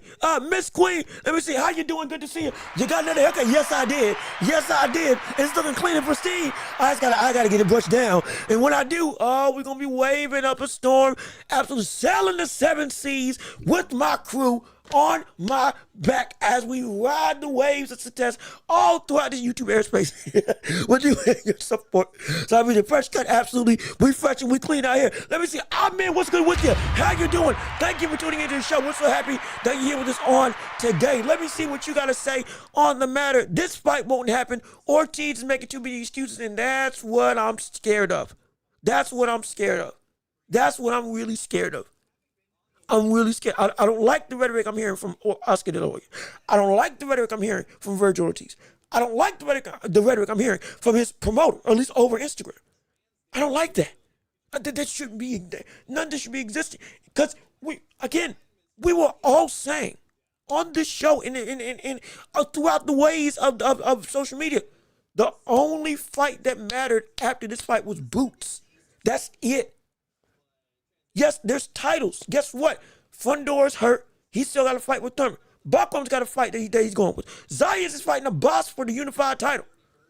So just about every champion is locked up right now. But guess what? You win this fight, you elevate to the immediate challenger for any of those four. You can fight Zayas, you can fight Abbas, you can fight Thurman, you can fight Fundor, you can fight Buckrum. Don't matter. Oh, but you got to fight each other. And the hype is there now. Don't wait. And that's the problem. We've been waiting on boxing fights to happen for so long that they kept getting stale. Somebody hold at the end of the bargain. Somebody lost. Somebody didn't do their thing. And now the hype gets ruined. We don't want that. If you want to say each of them need to have a performance, guess what? They both just did. Boots had his debut at 154 and knocked Lima out in the mid 59. Virgil beat Lubin in 2 rounds and knocked him out clean. If there's no other story necessary that needs to happen. There's no other buildup that needs to take place. There's no other means of we got to get this fight more anticipated that needs to happen. Just make the fight, negotiate, get it to happen, and then boom, we working. There's no business that all this other stuff needs to go about. None. But yet it still does exist, and I hate it. I despise it. It was Errol wanted Fundora and got blocked. He did want Fundora. I remember they faced off against each other, and we were all saying that fight was going to happen. I said that fight shouldn't happen because I did not want to see Spence get beat up again because I didn't know what that brother was going to look like going up against that towering inferno. I didn't know what he was going to look like after that. So I was like, all right. So I was glad when that fight didn't happen for Errol Spencer's sake, because I need to see him against a bump before I just thrust him into the elite of the elite, because I don't know. I don't think he could do it, but even still, yeah, he got iced out. He don't want nobody without belts. I completely understand. He doesn't want nobody without a belt, absolutely. But the issue is he's going to have to fight somebody without a belt. He's going to have to, because like I said, he's on the outskirts of what a championship road is right now. He's on the outskirts. And again, Fundora would most likely more than willing to give him a shot, but I doubt anybody else was. Or if they do, they'll think it's an easy payday. And if he gets beat easily, then what? All of a sudden, this championship opportunity's done. And he would have been better off to actually get some further hype, or moreover, get some legitimate success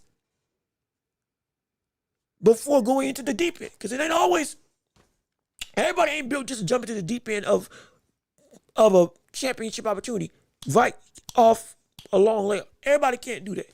I'm not saying Spence can, or I'm not saying Spence can't, but I'm also saying I have my doubts. I have a lot of doubts up until I see something different. And so right now, I'm glad it didn't happen. But let me see, Just Do Boxing, how you doing? Good to see you, Just Do Boxing. Thank you for tuning into the show. We're so happy you're here with us on there. Again, please leave a like on the stream. Keep on commenting your thoughts and opinions. I still want to hear what you are going to say. Also, be sure to vote in the poll of who you got winning. If you had to pick today between Boots versus Ortiz, who would win? And right now, it's 73% Boots, and it's my God. Whoa. Whoa. Whoa. Okay.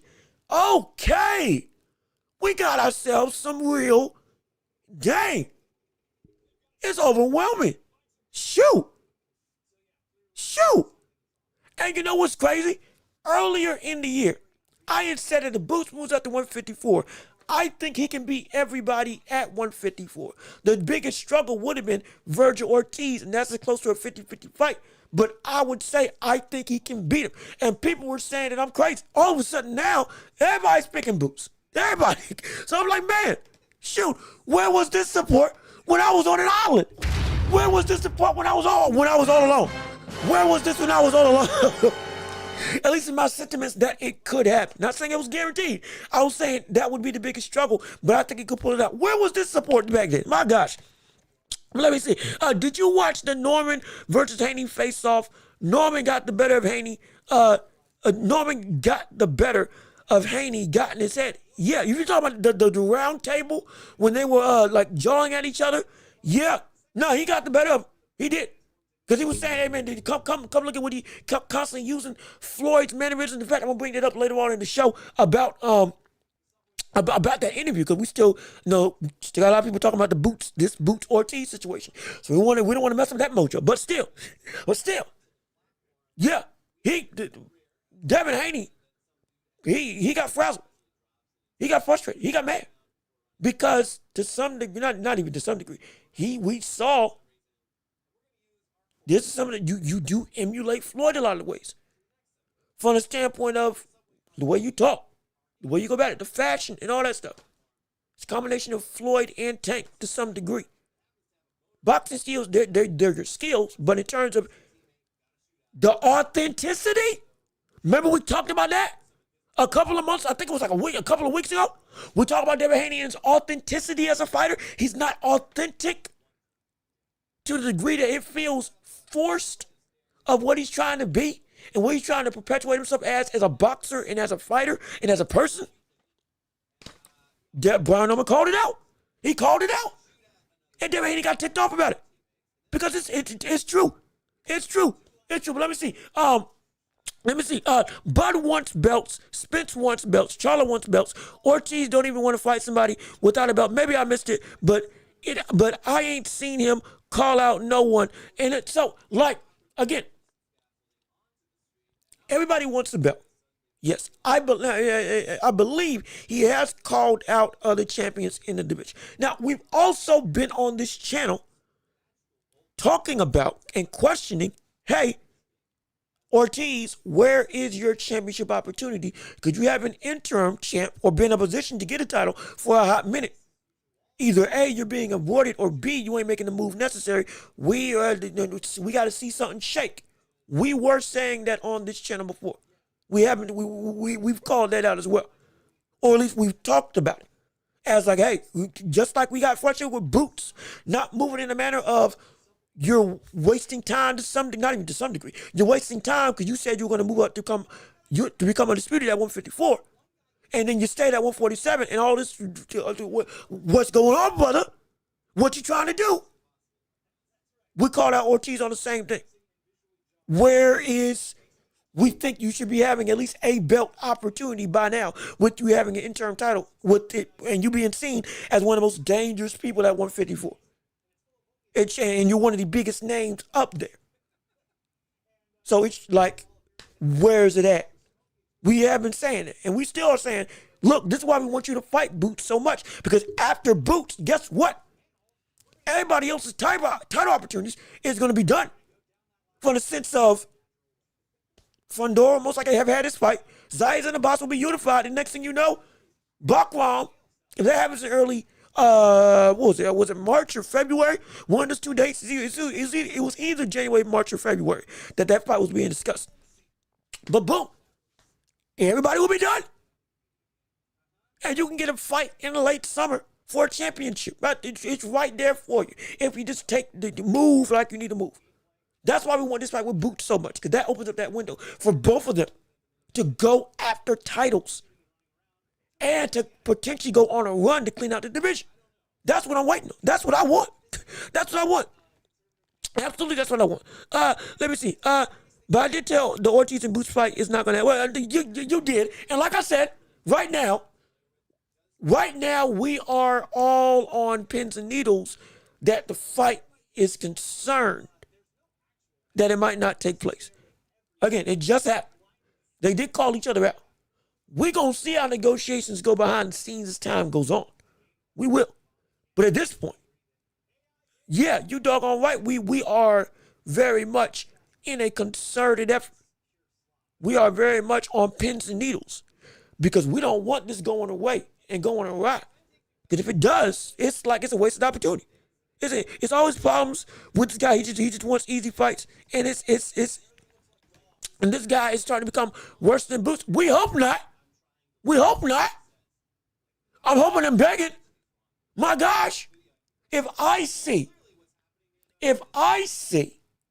that we do get Spence versus Ortiz in Dallas, I'm gonna be hot. I don't care if it's a fight that is a hometown of flurry. Hey, cool. I'm going to be hot. I'm going to be livid. I'm going to be frustrated. I'm sorry, I was trying to see somebody outside. I was going to be livid. You like, brother, why? It's a reckless, it would be a fight that, why is it happening? Why is it happening? If you want to say money, okay, fine. But beyond that, Boots versus Ortiz would make more money. You want to say for cachet, at this point in time, Boots is a bigger name than Spence. Objective. He's one of the biggest names in the world right now. He's one of the hottest tickets in the boxing game. From every avenue of success, from either a championship opportunity, money, monetary status and cachet as a boxer as a whole, to elevate yourself in the division and beyond, there is no other fighter that makes sense except for Boots Ennis. Yet still, you ain't fighting him, especially with everybody else locked up, either with injury or an actual championship that they've already agreed to. So you can't get any belts right now. Guess what? It could potentially be the number one, and from a pure talent perspective, the number one and number two most talented fighters in the division, perceived to go at it with each other in their prime at the same time, going and fighting for whoever wins this, most likely runs the table, but we can see what happens. We better not see that fight. We best not see that fight happen. Because you want to talk about some frustration? You want to talk about some anger? You want to talk about ducking? You want to talk about cherry pick? You want to talk about everything under the sun that is bad? It's going to be thrown against Virgil Ortiz. It's going to be thrown against, it will be, if that does happen, it's going to be thrown against him. And then when Boots wanted the belts, he started pressing the commission to make the fights. Ortiz just cruising. And we gonna see. We are going to see if Ortiz does push to make this fight happen. We're going to see. Look, just like we said with Bakram, pressure. If you got a name, you got to make some pressure. If you want something, as much as it is on your promoters and on your managers to make the fights and to do the work to get your name, cachet, and a lineup of competition in front of you. Absolutely. It's their job.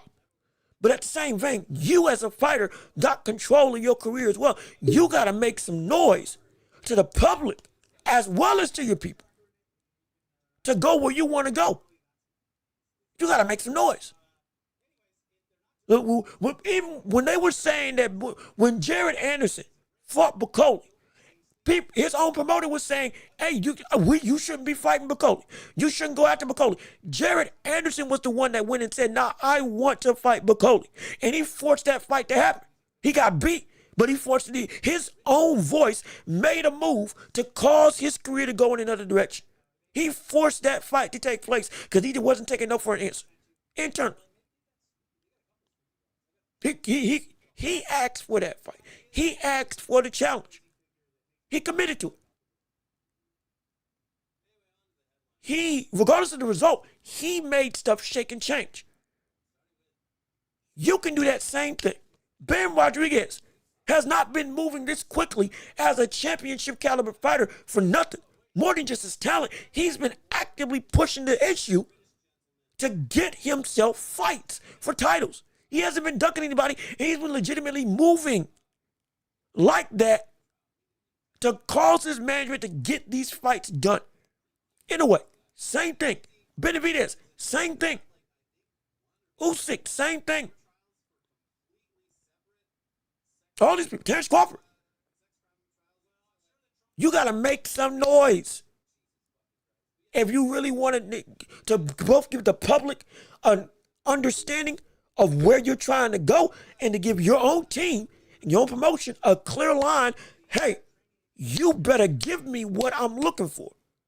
And if I'm looking for tests, you better give me a test. You gotta say it. You gotta say it. But let me see. Let me see. Is that hold on, I'm trying to get my camera right. Hold on, wait a minute. Trying to make sure my camera's straight and clean. Is it? Hold on, wait a minute. No, I'm looking off now. Wait a minute. Hold on. There we go. Okay. Gotta make sure. Let me see. Is it T. Jesus? Or is it T. Jesus? I think it's T. Jesus. Is it Jesus? I think it's Jesus. Or Jesus. I think it's Jesus. T. Jesus. What's going on with you? How you doing? Good to see you. So I had to make sure I read the name right. Let me see what you got to say on the matter. Turkey even offered Ortiz versus Boots, and Boots declined, bro, twice. So hopefully now we'll get to fight with Ortiz. And again, we've seen it. We talked about, I think it was, Boots got offered Teofimo Lopez. Boots also was in position to potentially fight the likes of Devin Haney. And yes, Boots was offered a fight with Turkey Al-Sheikh to fight Ortiz. All that is true. I think we covered that. And I believe we covered that in the past. Again, you can fact check to make sure that we have covered this on past episodes. But I believe we have. And so and again, this is the ebbs and flows. But first it was, we had problems with Boots.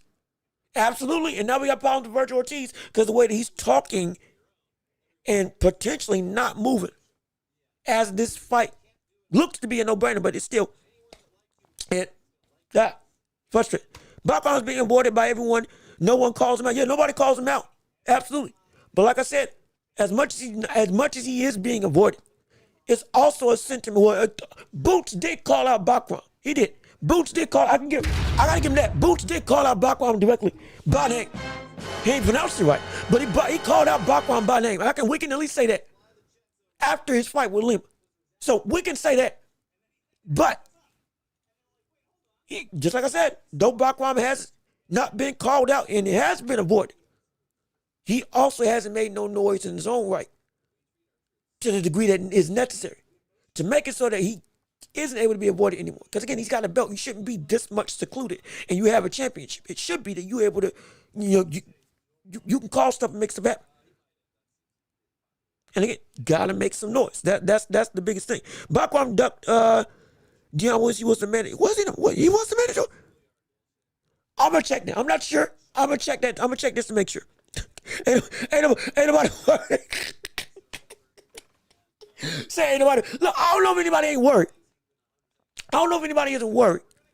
But I am gonna say there is a lot of dead air from other boxers in regards to Backwam.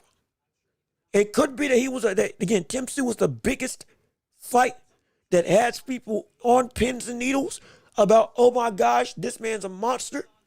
And it could be a potential one-hit wonder type situation. I understand completely. Because again, not necessarily known by a lot of people. His power is legit. He has been having that throughout his entire career. Oh, the brother can fight. He can fight for real. But in terms of that performance against the rest of the elites at the division, we don't know. It could be that he had their heads in the scare, but it also could be that, hey, this man's a fluke and we don't know it. Now, I think it's the former. The brother is a legit threat. But again, I don't care if we're worried about him or not. We need to see him make some moves. Plain and simple. We need to see him get loud. We need to see him and his team get loud so we can see what's going on. Let me see. Turkey offered a lot of people to fight Backwam. Now, I don't remember seeing it. Now, I'll look it up later on in the show. I don't remember this, but for the sake of rapport, I'll take your word for it. But I'll look it up for myself to make sure. I will look it up for myself to make sure. Spence and the Charlos can't say. I mean, well. One of the Charlos had outside problems. Yes, I believe it was drinking in the part of it. But he got himself together, which, again, we applaud. Absolutely. Spence, I believe it's after the crash, has had himself right. I don't think it's anything to do with now internal problems. If it is a situation of the brother just ain't ready, it could just be that. It was also the situation that the man just is not, what's the word? That he is not going to take any fight that isn't a championship opportunity. Then if that's the case, that's a problematic thing. That's a problematic thing because again, you're not in position to get just championships or nothing. Charlo was also trying just to get big fights and championship fights, and we're saying, hey, brother, you gotta get yourself back acquainted with the division. You got to. You gotta work your way up because you're back at the bottom. Both of them are, and it's like, it's a shame. And so, quick thing. There's so many people talking. I'm trying to make sure I catch everybody. Hold on. I'm trying to make sure I catch everybody. Hold on. Wait a minute. Hold on. Chat's moving and it's loading. All of them declined in regards to the turkey offers that he offered them. They ruined their careers by being bums. I don't think so. Because when we're talking, in fact, it's a perfect opportunity. We can move on to the championship rounds since we're here at this point in time, right here, right now. We can move on to the championship rounds now that we're getting into the rest of the boxing world. And if you don't know, championship rounds, you can talk about anything and everything in the world of boxing or beyond, NBA, NFL, movie, sport, television, video games, all of that. We're in the mode right now where you can say whatever you want to say in the chat down below. Ask my thoughts and opinions on anything, and we can discuss it right here on the show with you. 30 minutes to potentially an hour to see what you got to say and have you drive the conversation. Absolutely. So without further ado, let's jump right into it, shall we? Yes, sir. Yes, ma'am. But going in lieu of this, in regards to Charlo and Spence, they haven't ruined their careers because they're still relevant. Mind you, Spence got beat, and people want to see him back. He's just been out the ring for almost 3 years. Charlo, same thing. Now, Charlo's a little bit different because it was like you didn't try. When you got beat against Canelo, you didn't try, and you just laid down and died, and now it's like, where are you? And what are you? Now you ramping up, you calling people out, you are doing this, that, and the third. Okay, great. prove it and get in the ring and show us what you got. That's a little bit different from Spence. When it's like most people were saying Spence needs to take time off after that beating that he took to Crawford. But even now, that window of grace, for at least for me and for most people, has wrapped up. All right, you can't be saying that we shouldn't be asking you when to come back. Well, I'm gonna come back when I come back. And it's like we're the problem when discussing it to you, but you're the one that has been out of action. But you keep teasing that you're going to come back and return. You got to show something now. You have to. Because if you don't, you're just wasting time. We ain't dealing with people trying to waste time. We ain't dealing with people trying to waste time. The world of boxing has moved on to such a degree. You're still relevant. But you got to prove your relevancy. Pacquiao is still a relevant name. But nobody was thinking about Manny Pacquiao at 147. Nobody. When he came back, we were all saying why. But then when you showed up, okay, now he still exists. And I was one of the people saying this fight shouldn't happen. I was one of the big people saying this fight should not happen. Pacquiao and Barr, it should not happen. It shouldn't have happened. But since he came back and showed what he can do, guess what? All right, you can still compete at a championship level.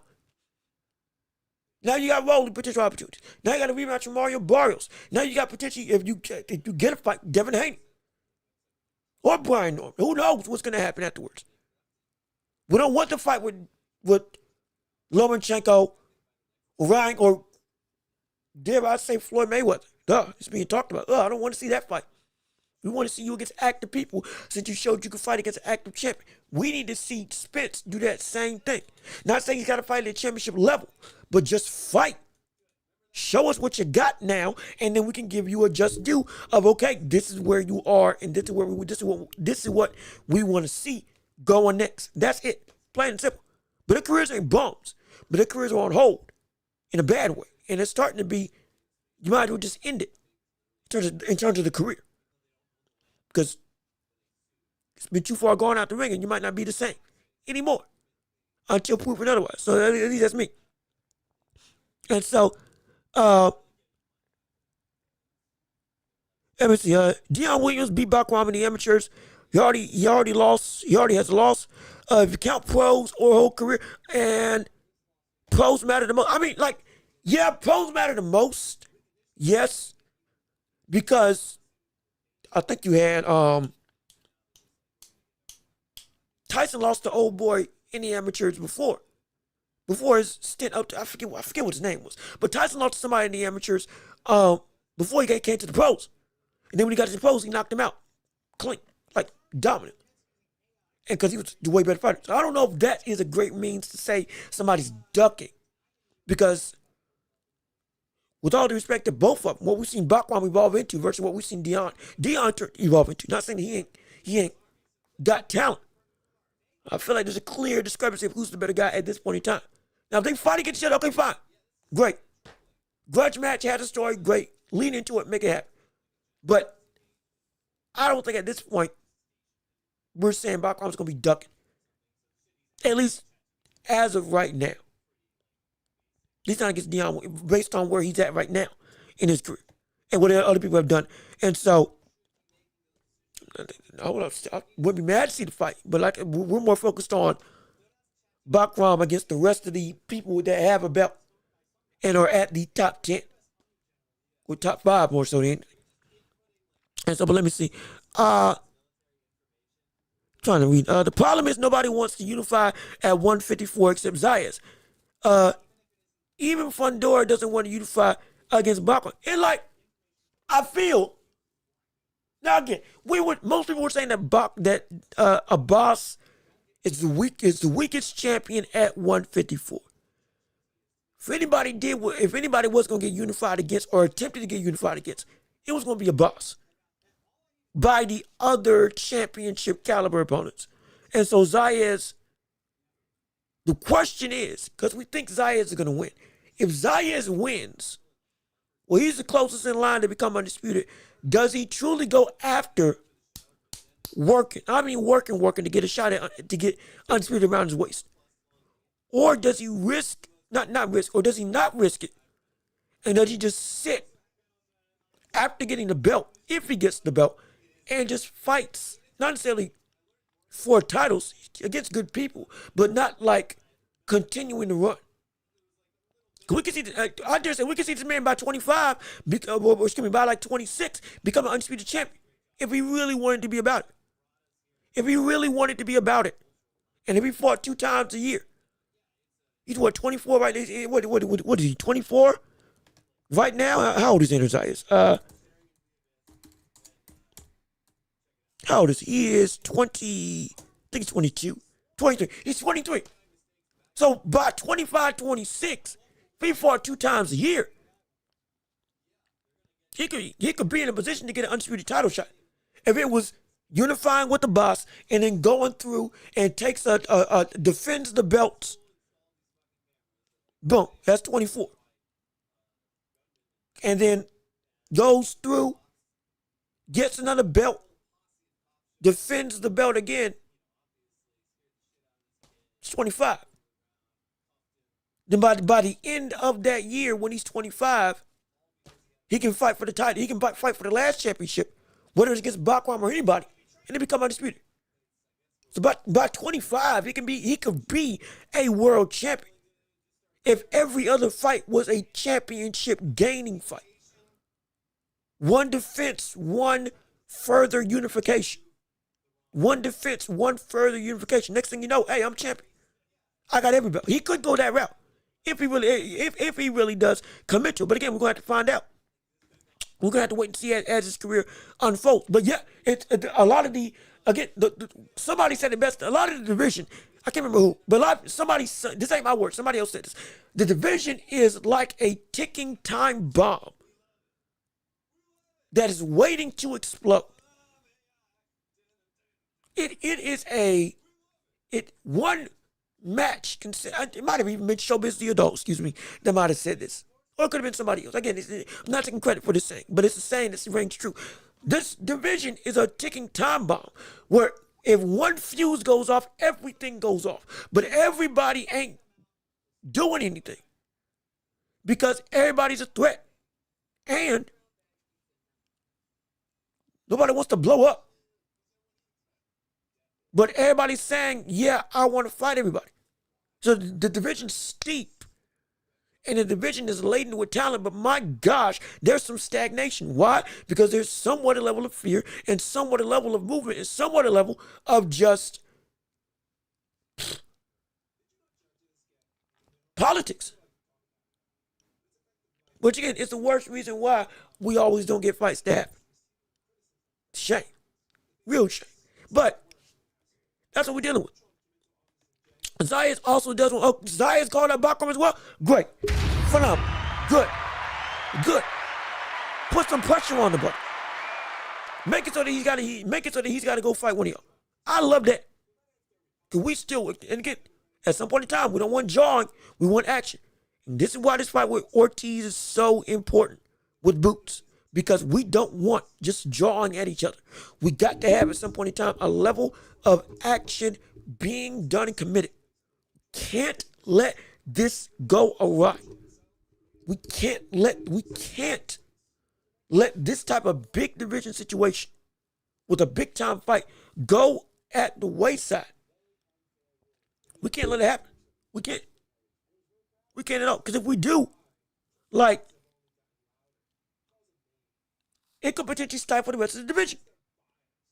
I'm going to be serious. It could stifle the rest of the division if he goes about and we don't get this fight happening. It truly could. It truly can. And I say that in the worst way. All it takes is for one fight to not take place. Again,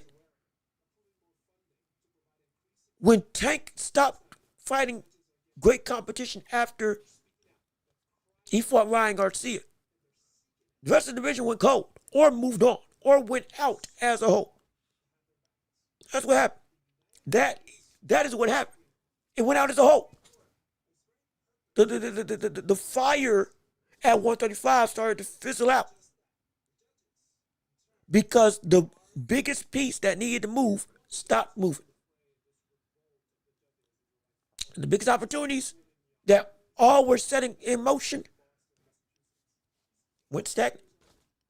Went stagnant like that. Went stagnant like that. And we don't want that to happen in this division, especially with so much potential going about. We can't have that. Oh, if we do, it's gonna be bad. It's gonna be hard. It would be terrible. Let me see. Why would an NBA hyper boxer be afraid?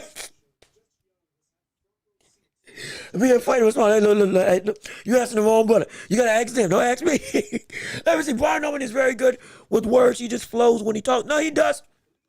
And I gotta pull up that clip of Brian Norman calling out Devin Haney in regards to when they were both facing off with each other. Let me see. Al Booger, salute to you. So glad you're here.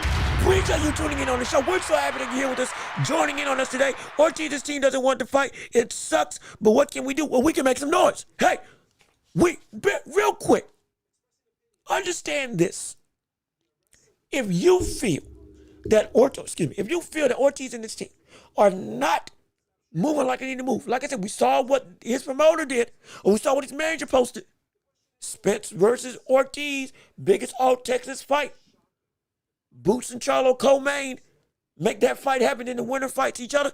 Okay, doesn't that sound great? No. Speak up with your money and speak up with your wallet. Speak up with your voice and speak up with badgering. Absolute ruthless aggression.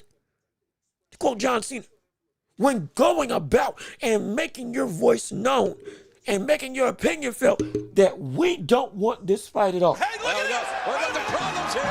Make it known. Make it known. What? Part of the reason that Jake Paul fight in regards to also we're getting called off because of, again, Tank's alleged deplorable action. Again, alleged deplorable actions. And Lord knows we hope it's alleged. I hope it ain't true. But with all of that being done, in part, another reason why that we didn't touch on, it wasn't selling like it was supposed to sell. The money for that fight was not nearly what Jake Paul and Netflix as a whole thought it was going to be. The intrigue for that fight was not nearly what they thought it was going to be. Not in the slightest. Because people spoke up and they, with their actions, they spoke out. They spoke against that fight and they were not buying the fight. At least to go into the arena. They weren't. And that could have played a major factor. But the numbers don't lie. We spoke up from, we spoke up from a fan perspective and we got change to happen. That is exactly what we can see happen throughout the rest of the boxing world. And with this fight in particular. With Boots, with Ortiz, with Spence, all of it. We can make a move. We can make a card not sell. We can make an entire event go awry because we don't care. All we're asking from the sport is just to do what makes sense. That's it. And all we're asking from the fighters is when you're in a position to fight the people that you need to fight them. That's it. That's all. That is all we're asking. Yet still, we don't get it when we're supposed to get it. And it's because, in part, it's a mess. It's a mess. However, now, we can, the same thing that happened with Jake Paul, same thing we can do now for this fight. We can make it so that we force Ortiz's team to not be able to take any of the fight except for the Boots fight. We force Eddie Hearn, Oscar De La Hoya to make a deal because it's too much of a clamoring to not have happen. We showed them that we don't want to see any other fight except for that. Because this is what may do us wrong a lot, boy. It can't be done right if we use our voice. It can't. Let me see.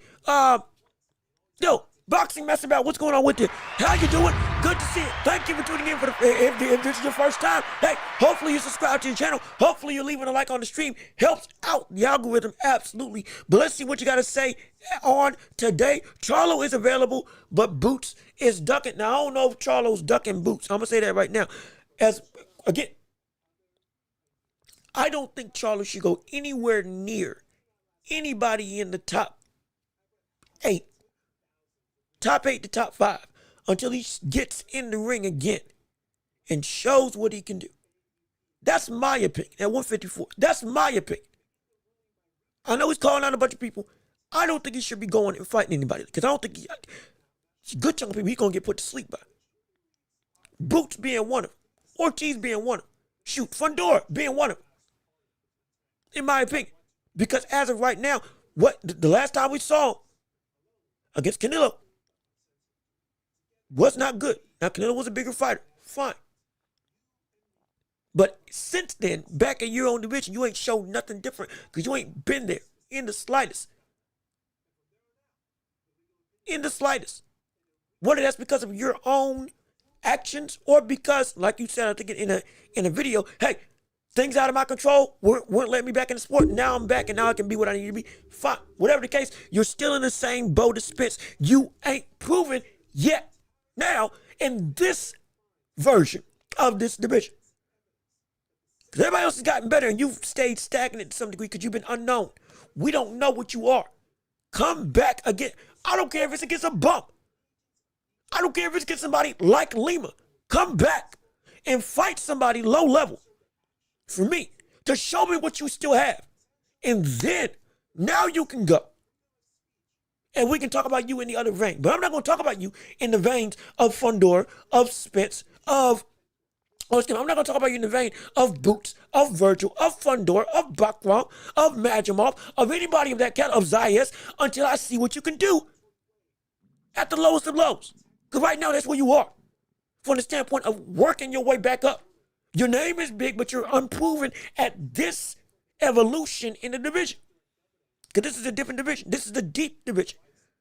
When you left, the division got deeper. The division got better. The division got more pungent with talent all around.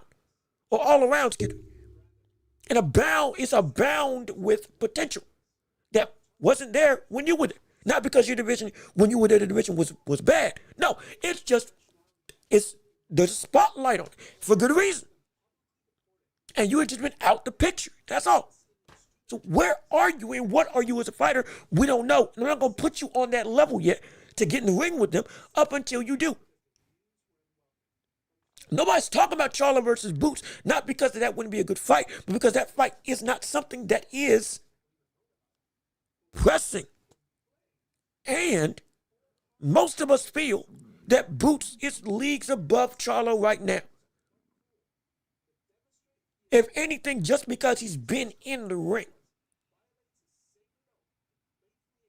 But as a talent as well, no, he clears Charlo in my opinion. He knocks him out. He knocks him out in 5.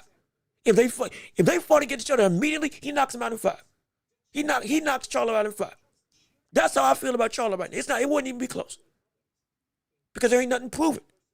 Same thing with Spence. Spence versus Ortiz. It would be Ortiz. At this point, I'm saying Ortiz knocks him out in 4. With respect, because it's Spence. And he's not Lubin out in 2. And it's because I don't know what he is. I don't know what he is. So I can't give him the benefit of the doubt that, yeah, he's something up here. When at this point in time, from such a long layoff, I don't know. I truly just don't know. Let me see. On to the next. What's the next for Boots if he can't get Virgil Ortiz? Well, that's a great question. That's a phenomenal question. Now, this is good. What's next for Boots?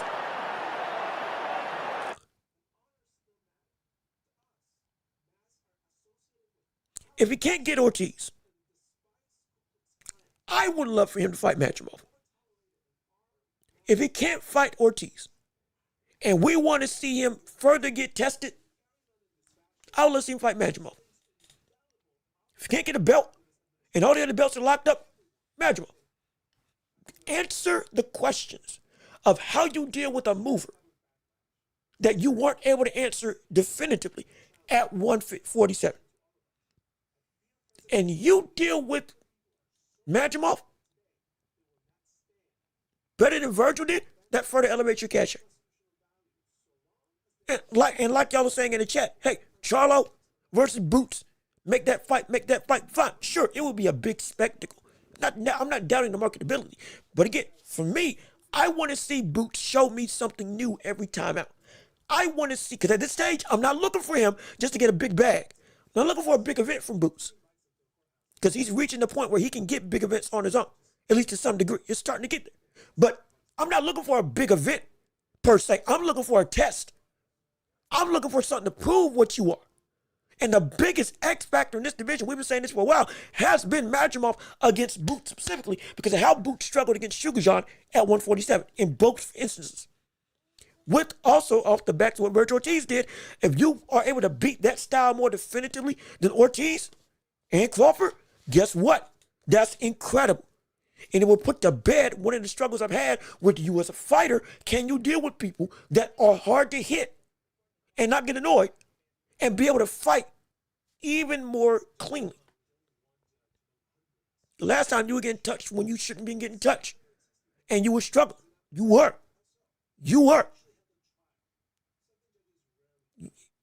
We want to see if you put those Shukajan issues to bed. And Majimov is a perfect catalyst to answer that question. That would be my fight. If I could choose, that would be, if it ain't a title, Majimov.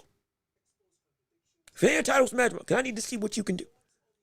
I need to see you be able to deal with somebody that you need to keep them in the corner. You need to tire them out. You need to go through and box with them, and they're hard to hit, and they're also got the strength to put some damage on you. Because again, Majimov is strong. We ain't gonna act like this brother ain't got no power at 154. He does. What can you do with that?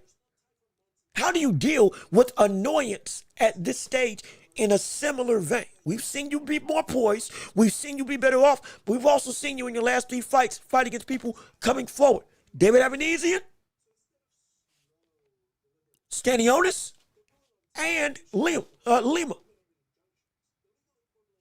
All those fighters, Stanionis especially, were great tests. All credit, absolutely. But the style question is still there of what you are as a fighter against this specific type of fighter. You've struggled in the past and you ain't shown that you fixed it yet. You've shown you've gotten better, but how does that better look against a style that made you look the worst you've been? Majimov's the brother to make that test. That's what I would want to see. That would be my biggest thing. Boots needs to fight Charlo so we can see what he is on. Boots fans are scared to ask for Charlo fight. They want Ortiz because he's an easy option. Or if you think Ortiz is an easy option, I have bad news for you. I got bad news for you. I think you got it mixed around. With all due respect, I think you have that notion mixed around. Man, if you're a fan of Charlo, hey, great. I want to see him succeed. But the easy fight ain't Ortiz. The easy fight is Charlo. I doubt for me, I'm not picking him against anybody at this point right now. I ain't picking him against nobody at 154. At the elite level, I ain't doing that. At least not to me. Not for me. Listen, I'm not for the Virgil versus Spence. Why now? Hey, Ramon, we all asking the same thing. We don't know why. We don't know what. Again, I play devil's advocate with Virgil Ortiz to try to gain a reasoning. But we are still going to be unbiased. There's no reason that fight should even be talked about. None. This fight was the fight to build up the fight with Boots and Ortiz. There's no other build-up that needs to happen. What use is there for Boots versus Charlo and Spence versus Ortiz? What? 2 people that are unproven for a combined, with how long they been out the ring? 4 years. upwards of 5, potentially 6, depending on how much you round it up, against two of the hottest, best competent fighters in this division. Two of what's perceived to be some of the hardest, not some of the hardest hitters in the entire 154-pound division. From a talent perspective, they can be considered as a talent number 1 and number 2. Not a bit, they don't got belts, but as a talent, they fit that bill. And you want two people that got routed out by Canelo and Terrence Crawford, respectively, which again, it's Canelo and it's Terrence Crawford. One was the true best welterweight in the world and the best boxer in the world. And the other one was Canelo at 168, who seemed nigh unbeatable. And you moved up. I get that. That don't change that, buddy. You ain't proved nothing right now, so we can't say nothing. So it makes, for me, makes no sense. For me, it makes no sense at all. Backwam is there, but Boots won't take that fight. I mean, he could. If he did call out now here's the thing: if Boots did call out Backwam, if this Virgil Ortiz fight went down, oh buddy, oh man, oh that would be gutsy, and I would be impressed. I'd be impressed. I love that. That would anything I said about him, not trying to push the envelope, I'll throw that out the window. Hey, look at this. We got the problems here. We got the problems here. That's gone. It's out of here. That type of sentiment, it's gone. It's gone. It's gone. If he called that out, he called Backwam out. If he didn't get the Virgil Ortiz fight and said, all right, if I can't fight you, Backwam, if you beat Kelly, I'm fighting for your belt. I would not be mad at that at all. I would not be mad at that at all. I'd love that. I would love that. Like I said, right now I don't know when Fundora versus Thurman's gonna happen, because again, Fundora's dealing with injury, and I don't know when that fight's getting rescheduled. I understand that. But Isaiah isn't the boss, yeah. Any of those championship opportunities, if he can't get the fight with Ortiz, I would love for him to call out. But the biggest two, again, Majimov, because of the style of fight that Majimov could make to prove where Boots is at, to deal with that type of annoyance in movement. Want to see that. But if he called out Backwam after Kelly and said, let me see, give me a shot, I'd love that. I would love that. Absolutely. How is Foods fighting Ortiz a better matchup than Boots fighting Charlie? Well, I mean, I can ask you, I'll ask the chat. Was the public looking at Boots versus Charlo as a great matchup that we all were clamoring to see? Or was it a fight that was a lofty goal because Boots was seen as levels above Charlo at this point in time, because Charlo hasn't fought in almost 3 years? Just like with Spence, unproven and untested at this level of, at this frame of division at 154. Post him getting a belt, post him being, I believe, undisputed. I think it's the latter, not the former. Because I sure enough was clamoring for that fight, and I still ain't. Because it shouldn't happen. It shouldn't happen, at least for me.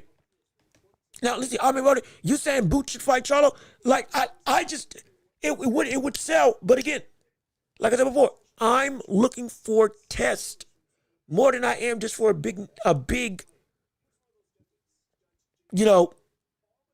event. Because that would be a big event, absolutely. But guess what? It would end exactly like we just saw with Ortiz and Lubin. It would end exactly. If you thought that Canelo dominated Charlo, it would be a worse sentiment against Boots, because Boots is faster. And walking around the ring, and as we said with Canelo, part of the thing was cutting off the ring. We didn't like how he had kind of not been as much of a what's the word, angle taker as he used to be, in his prime. especially against the likes of Skull. Not cutting off the ring in the same way. But the Boots would have a field day with Charlo. Because Charlo, sure enough, ain't taking the power, especially downstairs to the body. Because that's the very thing that made him hesitant. And then also, you ain't faster than him. You ain't better, at this point in time, you ain't a better boxer than him. And if you fight going backwards, he's going to walk you down. If you fight coming forward, he's going to counter you to death.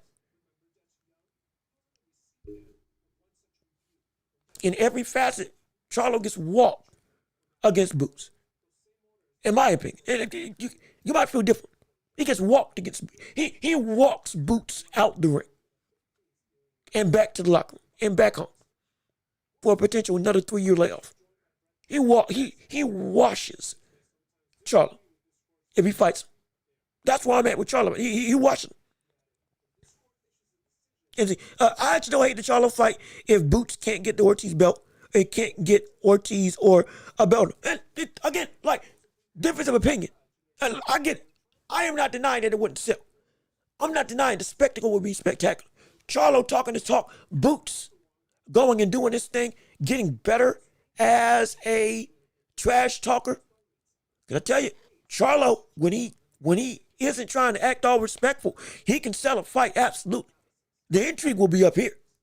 Charlo coming back would also be hype. Everything that you all were saying are right about a great fight, or the build-up, the event. Absolutely. I'm telling you all as well, the fight ain't going to be good. It ain't going to be good because it's going to be a rinse and repeat of Canelo. It's going to be worse than Canelo.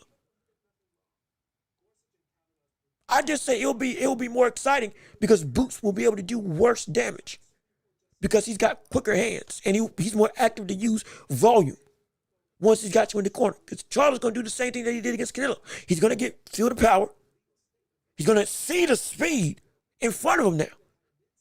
And he's going to be like, ooh, maybe I don't want to mess with this. And he's going to back up, and he's going to shell up. It's going to be the rinse and repeat. And it's going to be like, we fell for it again. I'm telling you, that's what's going to happen. Genuinely, I feel that's what's going to happen. Virgil should be fighting Fundora and Boots versus the boss, Abreu, and then fight each other. I would have loved for that to have been the case. That is a fight that makes sense. Belt for belt. Whoever wins the 2 belts, they go and they fight for unified.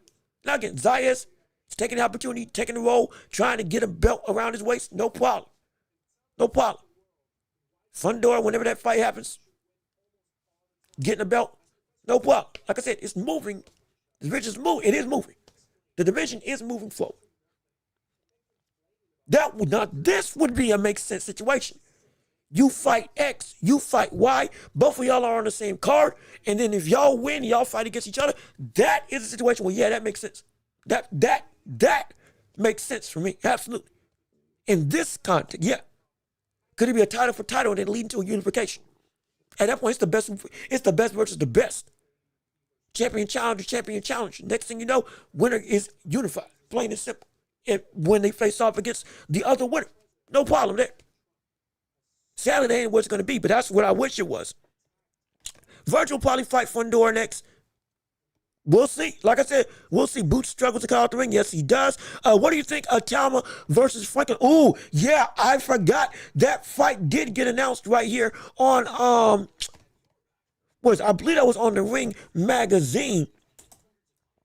Let me find it real quick. Let me pull it up so I can verify that, yeah, that is indeed getting confirmed that it's going down. But yeah, the last time I saw, Moses Talma is fighting Franklin, who again fought the likes of Anthony Joshua and is further going through and evolving his career to get to a championship opportunity. And he's fighting relatively quick turnaround, which is great. It's going to be another dominating performance. It is. And most likely, because again, the last time we saw Franklin, what was the last time we saw Franklin was against, who was it? It was a heavyweight brother. It was, what was it? What was his name? What was his name? Let me find it. Hold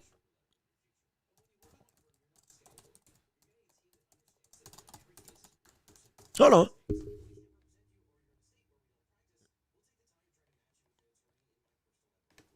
It was Jermaine Franklin. Yep, I remember. Ivan Dychuk. That's what's his name. Can we watch that fight? Yeah, I forgot we watched that fight. We did see that fight. Yep. I remember. I remember that. Yep. I remember that fight. And he got a win, and I thought he lost. Yeah, he got a win, and I felt that Dychuk should have won that fight.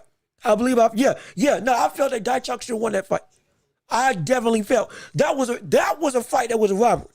I remember. I remember now. That was the fight. Dychuk with that long jab, leaning into a right hand, bald, looking scary as all get out. What was it, like 6'8"?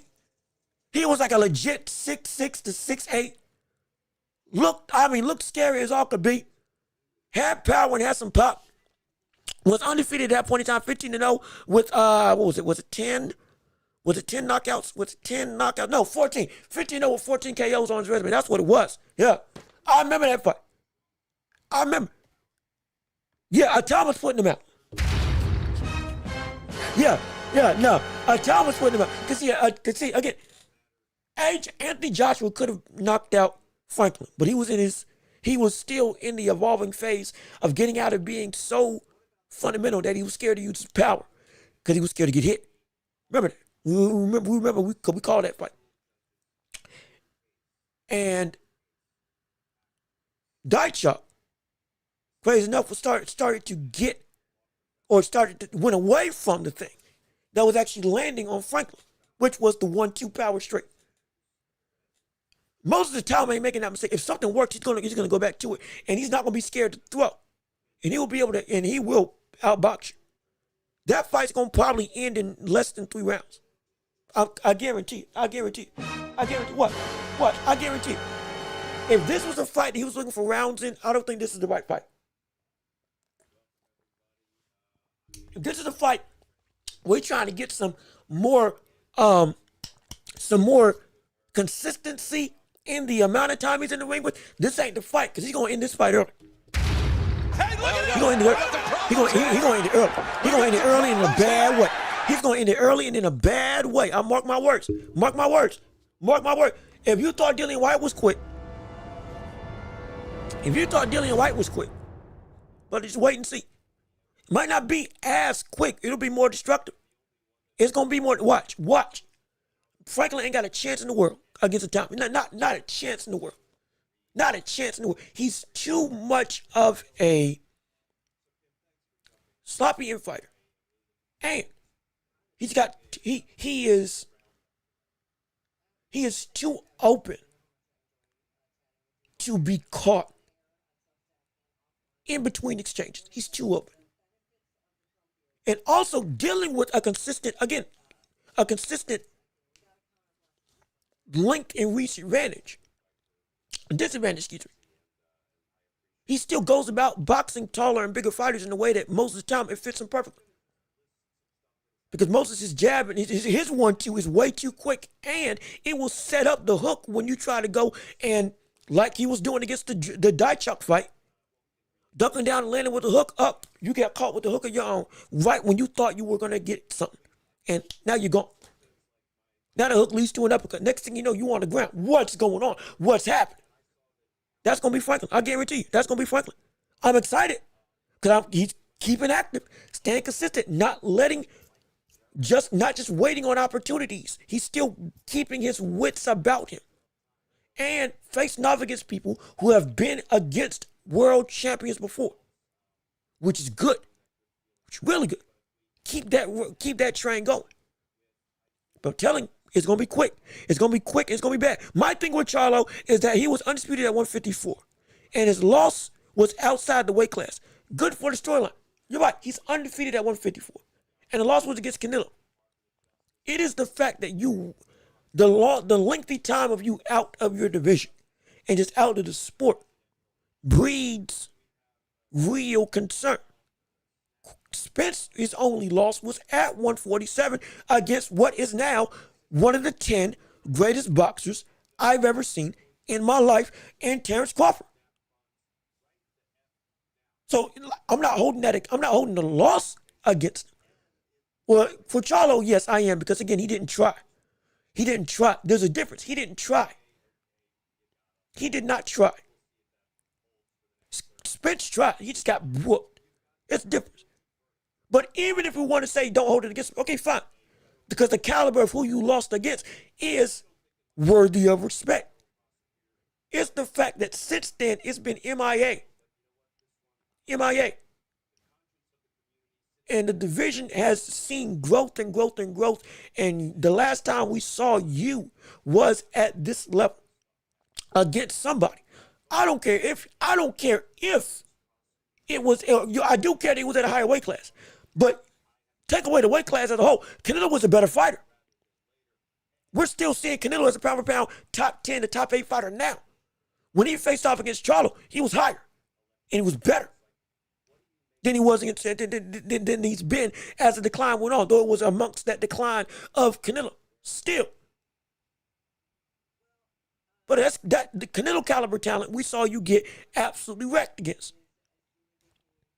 And we were saying you were faster, you were taller, you could do things that smaller fighters can do, and that other fighters that have given Canelo trouble, you could do it too, and you couldn't. He is a big guy. Charlo has attributes, absolutely. But at that level, when it really went against the best of the best, like he laid down. It's not about getting beat. It's not about getting beat. It's how you performed.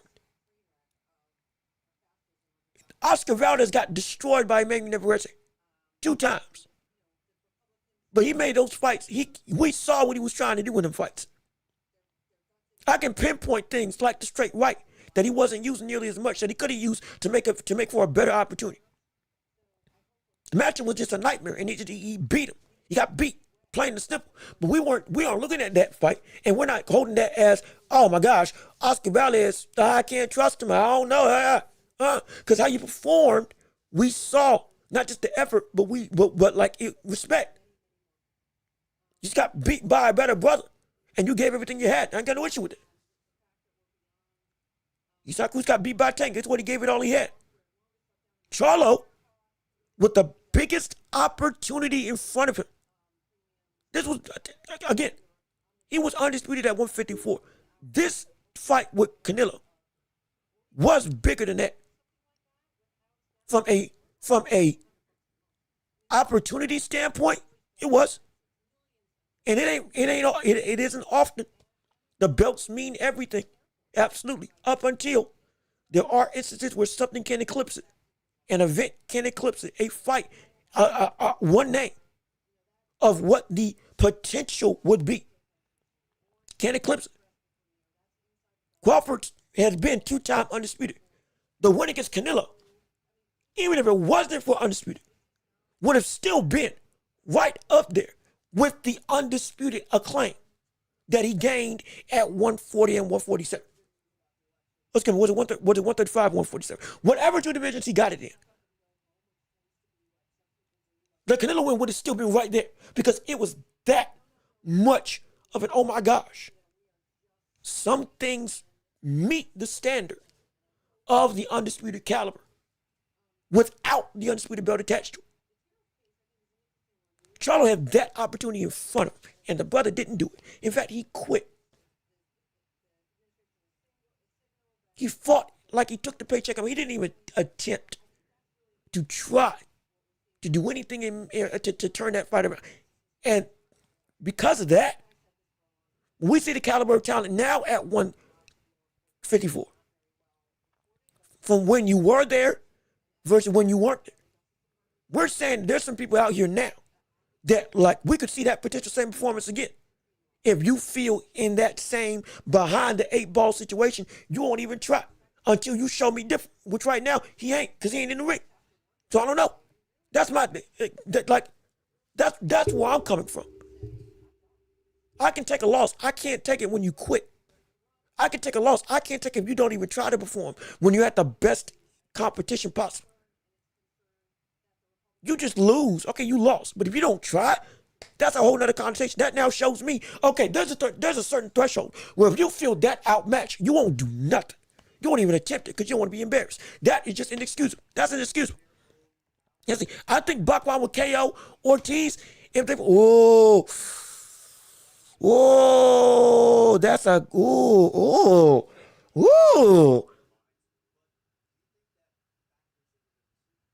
That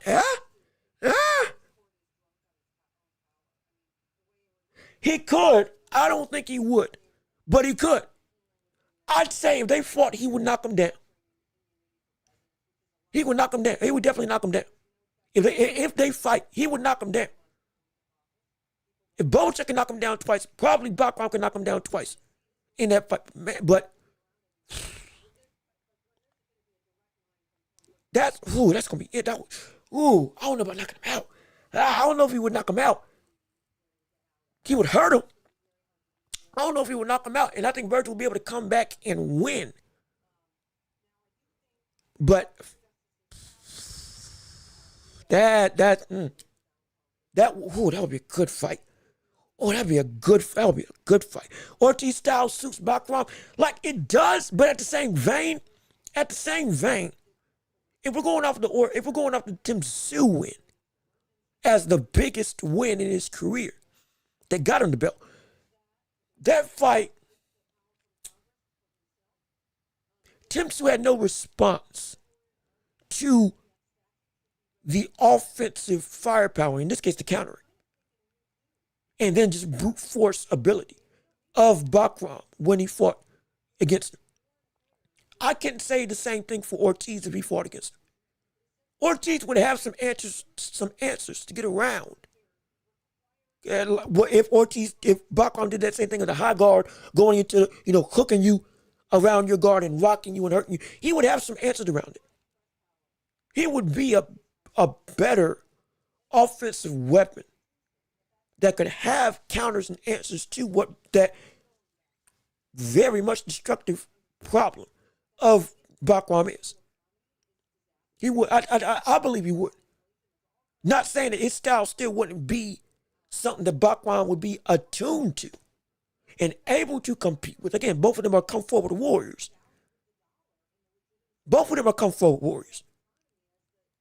We talk about Lubin not sitting on the ropes. Backwine ain't somebody that moves his head. Backwine ain't somebody that moves his feet a whole bunch.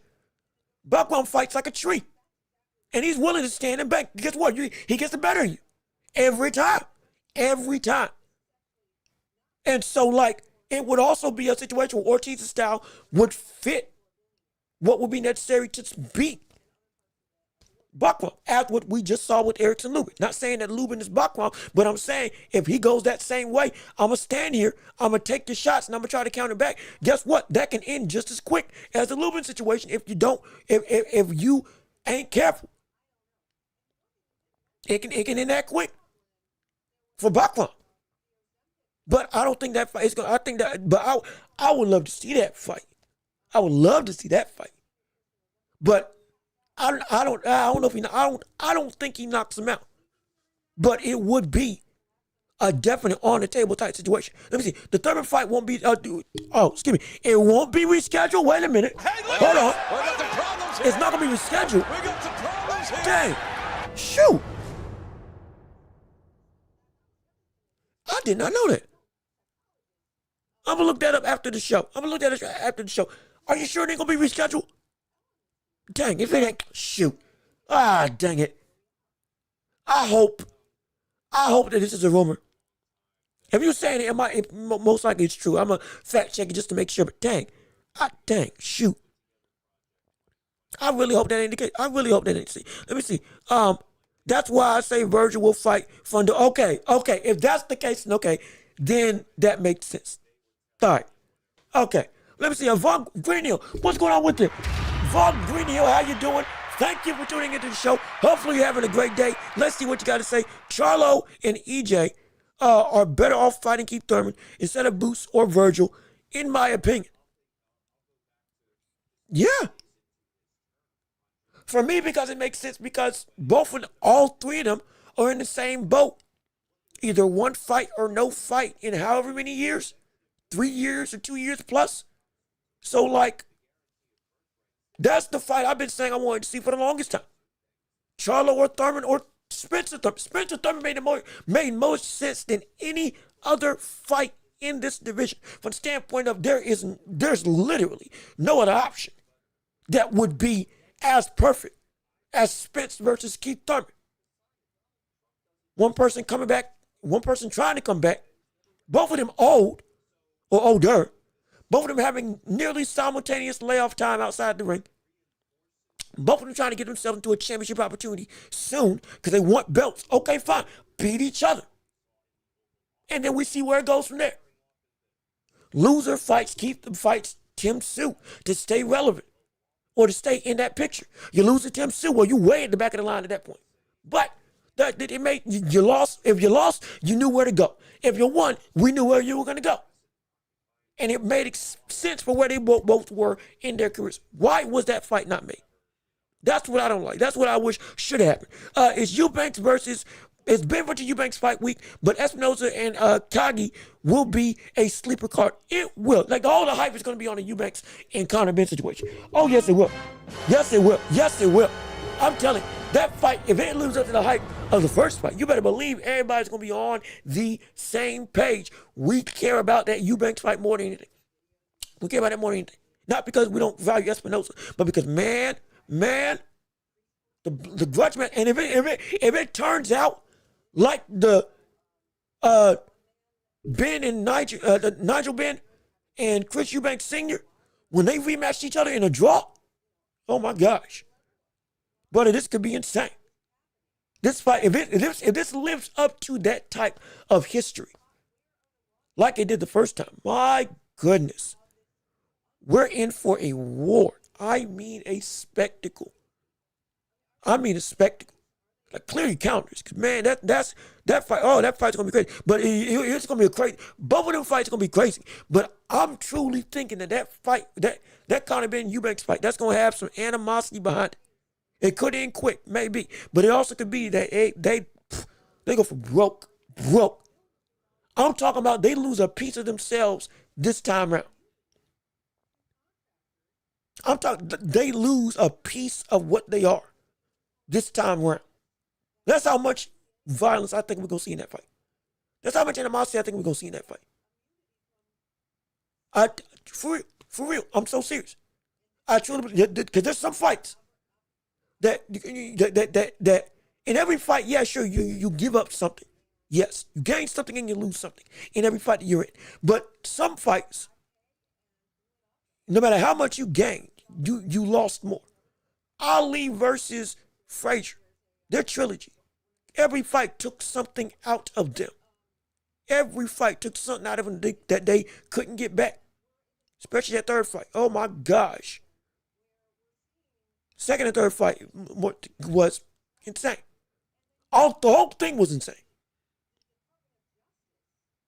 Took something out of Frazier and Ali all three times.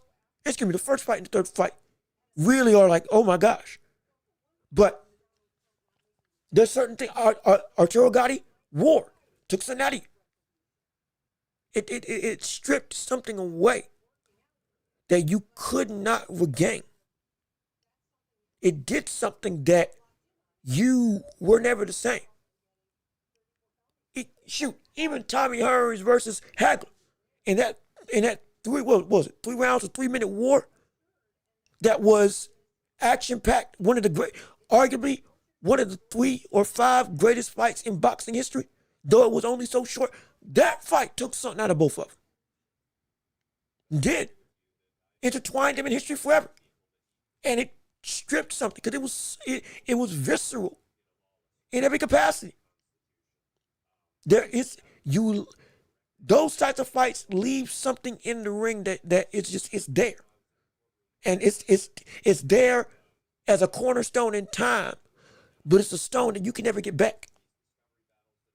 The sacrifice of that type of fight puts you in history, but it also takes out a part of you. That's the sacrifice. You sacrifice a chunk of yourself to history, and you'll be remembered forever, but you'll also lose a portion of yourself. It's a gutless, not gutless. It's an unforgiving sport. Excuse me. That sometimes those certain fights, they'll go there. And he'll do that to you. And I'm telling you, this has the makings to be that type of fight. This Eubanks and Conor Ben rematch. It's got the makings to be that type of fight. It's got it's gonna be so great. I can't wait for the next for next week for Norman Haney, and I'm looking forward. Excuse me. I'm sorry. I can't wait for next week. Ring 4 Norman Haney is what I'm looking forward to. Again, it's the biggest card of the year. It's the biggest card of the year. It was gonna be bigger if Brother Ben was able to be there. It would have been one of the best cards we've ever seen. Even without Brother Ben, it's still laden with talent. And it's, again, headliners Benavidez versus Yard. That's not even the most looked at fight from the standpoint of hype that we have going into it, which is insane. The co-main event could have been the main event. It really could have. It really could have. And it's going to have people on pins and needles all week long, or for coming weeks, all week long. I can't wait for that. That is like, you clear your calendars for that.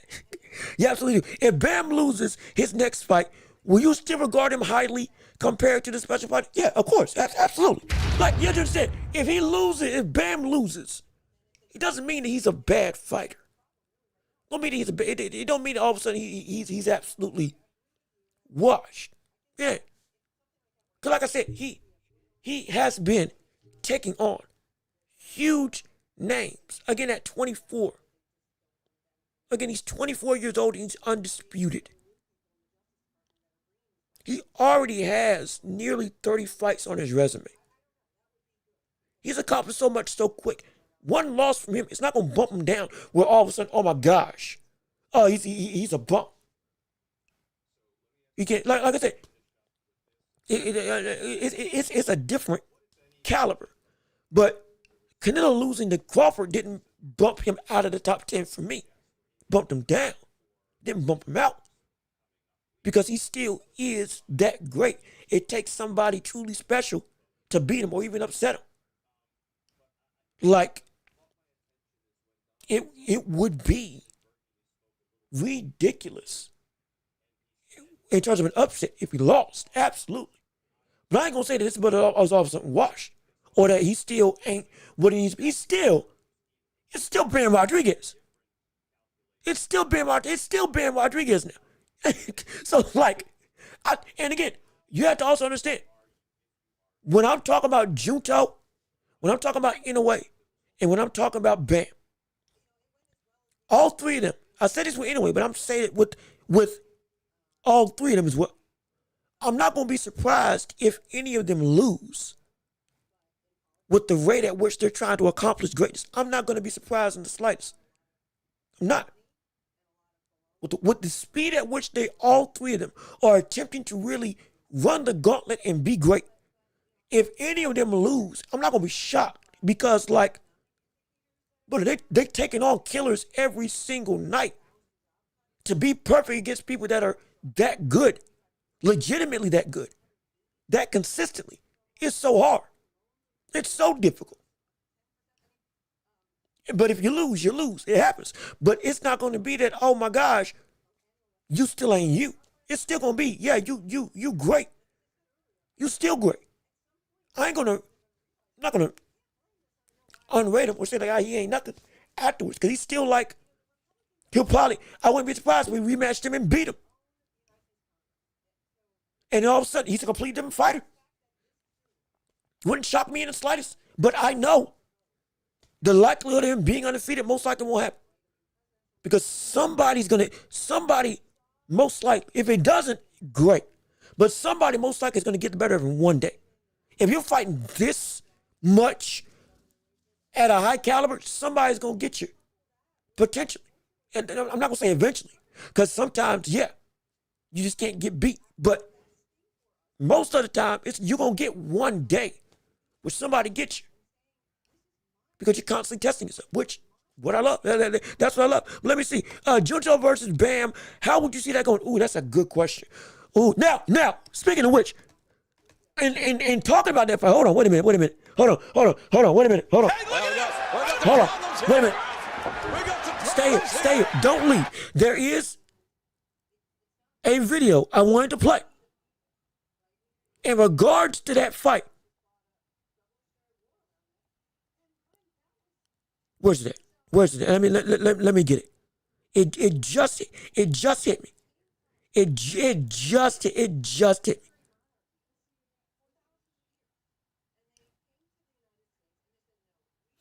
hit me. But also, real quick, we got some breaking news involving Errol Spence Jr.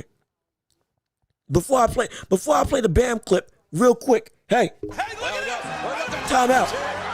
We got some breaking news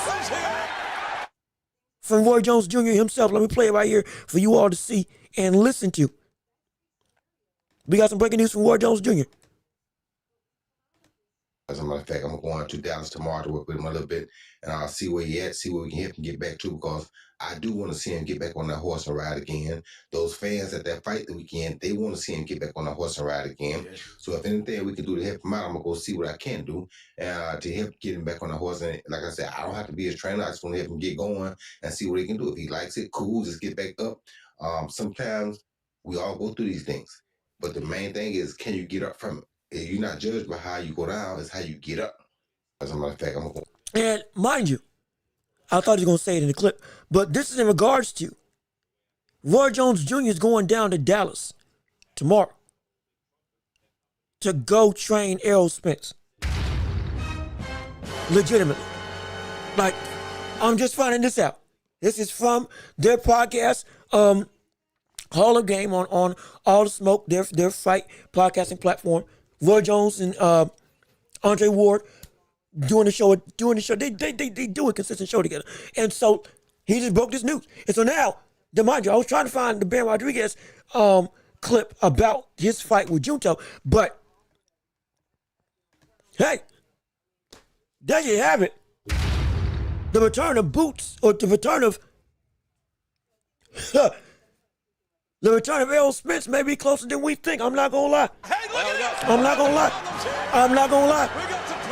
And if I'm gonna be completely honest, if this might be a mistake. This might be a mistake. This might be a mistake. This might be a mistake. This might be a mistake. Because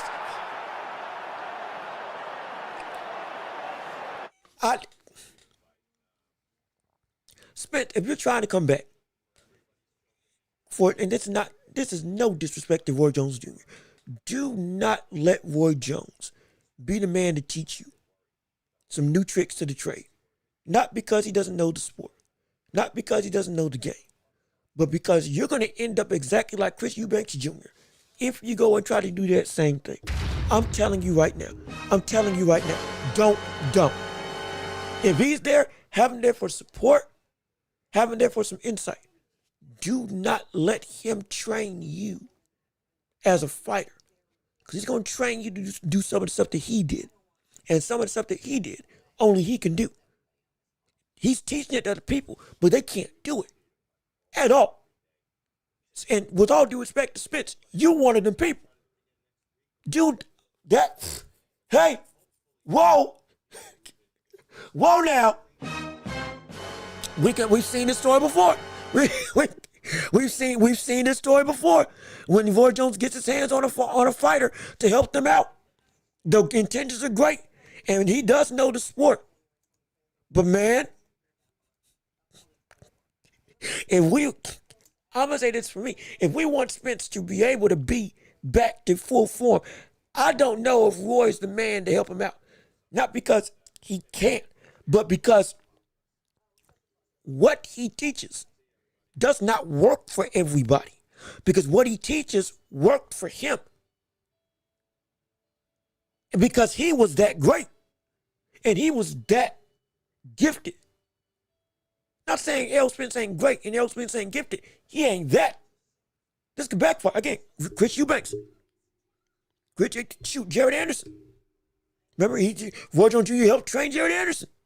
And we saw how that turned out. Not good. Because, there's certain things that ain't a fit. There's certain things that ain't a fit at all. And I think this is one of them. But let me make sure. Let me get the Let me find again this clip of Ben Rodriguez with, I believe it was an interview from the Zone in regards to, along with Showbiz the Adult, talking about his fight with Juncho Nakatani. I'm trying to make sure this is the right clip because I do not want to I don't want to play something and all of a sudden it's way off.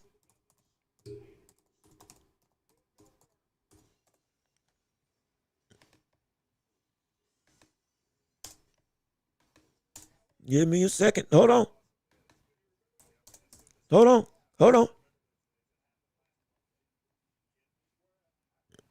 world, where's the clip at? Okay, there we go. Okay, here we go. For those of you who are listening, I'm pulling up an interview that, yep, here we go. This is it. Pulling up an interview of Ben Rodriguez in regards to him talking about fighting Junto Nakatani, as we were just talking about who would be the first to lose. Well, this brother's trying to be great in a way that I ain't never seen before. This is in regards to a fight with him and Junto that was supposed to happen. First of all, let me make sure y'all can see it. Can y'all see? Okay, yeah, y'all can see it. Would you fight Junto Nakatani? Yeah, I mean, we both had accepted it already, and then things just fell apart. I think Mr. Honda didn't want the fight at the time. He said wait a little bit longer, so that's why that fight fell through. But I believe we had both agreed on it. I had agreed on my side, and then it just fell through. So y'all had plans? Yeah, I mean, it was already supposed to be my next fight. Right. After Cafu, and then I ended up matching up with Martinez instead. Would you fight? What? Wait, hold on. Like, oh my gosh. Oh my gosh. Hey, look at this. Oh my goodness. We got some problems. You mean, in fact, hold on. That music don't even do it justice. You mean to tell me, hold on, time out. So you mean to tell me that this brother, you mean to tell me that this man was gonna go not fight Martinez, which again I didn't notice. He was gonna fight Junto Nakatani next. And he wanted to, that was gonna be his next outing. But the higher ups of Mr. Honda did not want it to happen. Who again I believe is a promoter of Junto, or might be the promoter of both of them, for like working relationship. But regardless of which, brother, I told y'all this man's moving devious. He's moving reckless. He's moving insane. Which is why I'm saying after this fight with Martinez, I believe on November 22nd, don't be surprised if this brother bumps his way up quick, because he ain't trying to waste no time. Not at all. Don't be surprised if we see him after this move up, and to try to make sure that he keeps that fight with Junto and in a way in line, because that's crazy. That's insane. He was going to fight him next after Cafu. Oh my gosh. That's ridiculous. That is wild. And I guarantee you, watch, he's still going to try to make it happen. Absolutely. Let me see. Anyway, has the highest chance of retiring without losing? I would say yeah. I think he's the best out of all of them. In my humble opinion, I think he's the best out of all of them. But like, most likely. But again, he's got the toughest hill to climb from the standpoint of he's going to move all the way up to 126. That's where he said he's going to end his career. So that's where, again, Rafael Espinoza is the one man I'm very much concerned about. Nick Ball, yeah, he's a big threat, absolutely. The speed and the hooks can absolutely be a devastating thing, but I also know he can be outboxed. Very much so. And it's the Espinoza fight. I think it's going to be, if he keeps the belt by the time he gets there, that's going to be the biggest opportunity that, yeah, he might take it out or he might lose. But outside of that, most likely, that's the biggest vantage point, at least for me. Let me see. I think Virgil Hunter versus Barry Hunter would be a better trainer for Errol than Roy Jones. Yeah. I mean, honestly,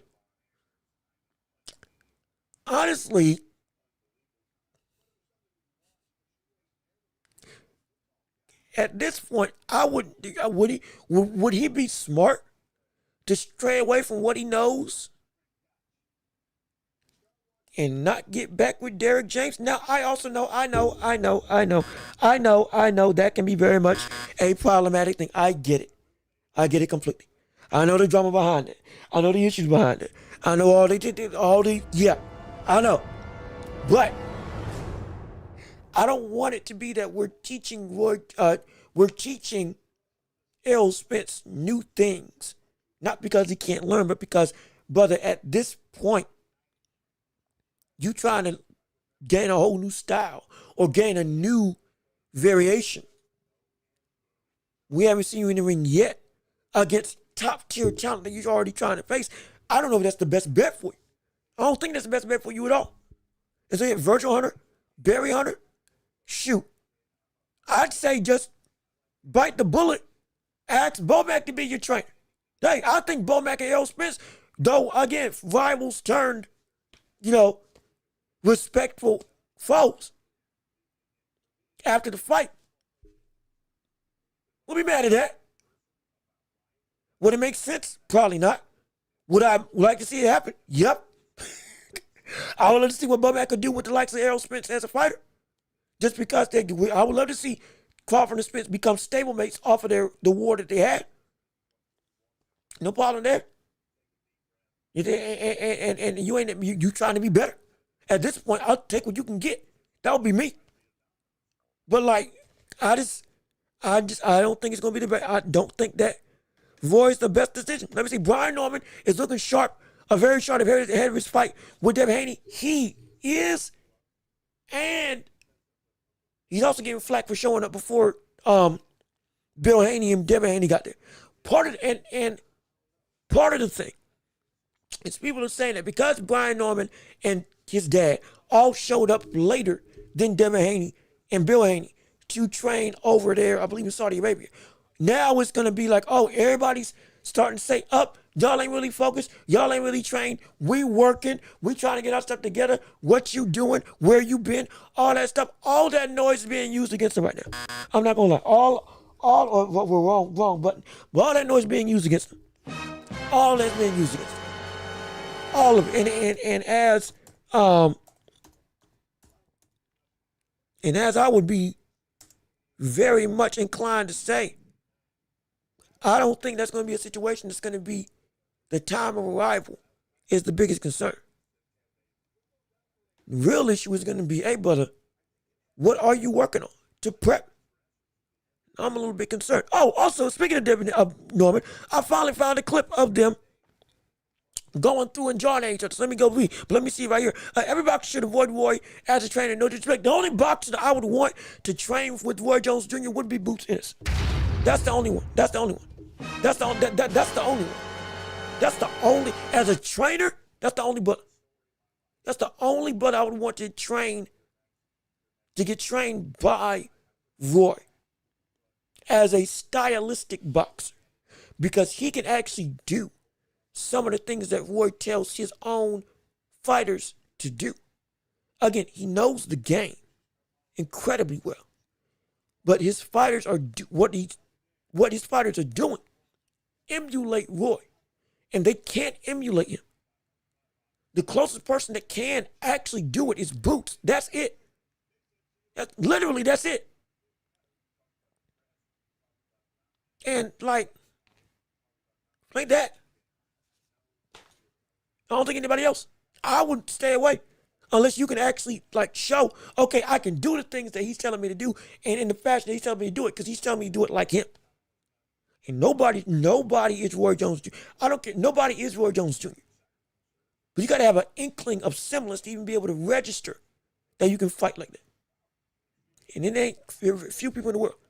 Gary Russell seems like a pretty good trainer too. Gary Russell Jr. What? See, now here's the thing with Gary Russell Jr. The buddy just got back in the ring. He is a great trainer, absolutely. But the buddy just got back in the ring. I want to see that man fight more than I want to see him train. Now, he was taking over the training for his dad, who sadly passed away. Take care of the family, absolutely. Took years out the ring to be able to do what he needed to do. Keep the gym up. We applaud it. No question about it. But now, he's back. And I would love to see him consistently fight more than I would train.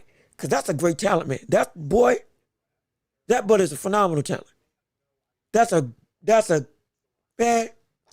That brother look like he ain't lost a step. And I would love to see him go through and really like keeping on inside of the ring. I am talking about the right Gary Russell. Not Gary Antoine Russell. Gary Russell. Okay, yeah, just had to make sure Gary Russell Jr. We know we had that confusion last time. But yeah, no, I would much prefer to see him in the ring because I want to see him beat people up. Because he can still beat people up. Because that brother still is a bad man. That's a bad brother. But before we get out of here, let me finally play the Brian Norman clip of them jawing at each other in regards to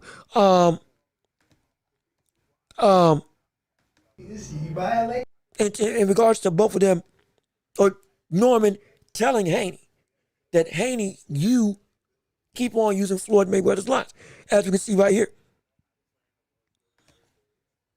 Now let me turn this down just a little bit so we ain't blowing out nobody's eardrums. There we go. Hey, I'm gonna have to demonstrate.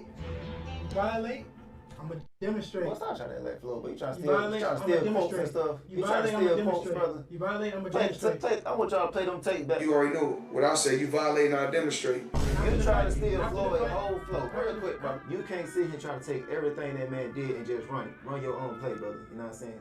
Sit here you on my so you on Floyd. You really a fan. You really a fan. I'm not no. Get your own stuff, man. Get your own style. Get your own. Get your own. You know what I'm saying? You even got your own swag going on, brother. Man, look, Brian Norman, I'm not gonna lie, Brian Norman is an old man. This man, I promise you, Brian Norman is from the 60s and 70s. This man, every time I hear him talk, he's supposed to talk like me. Brother, cat, boy. Yeah, the way he be saying stuff is it's everything. This is why I keep saying everything about him is a throwback type of fighter. But this, again, goes into, he ain't wrong. Like you saw the verbatim. In fact, that was against, I think he was saying that same line against Sugar Shane Mosley in an interview on ESPN when they were building up their fight together. I believe, if I'm wrong, please excuse me. But I believe that's when he was talking about that fight. That's when he said that line in said fight builder. But it's like the man, he called it out perfectly. Devin Haney, from the standpoint of what he shows, doesn't have his own stuff. And that's been a part of the reason why people are, to some degree, against him.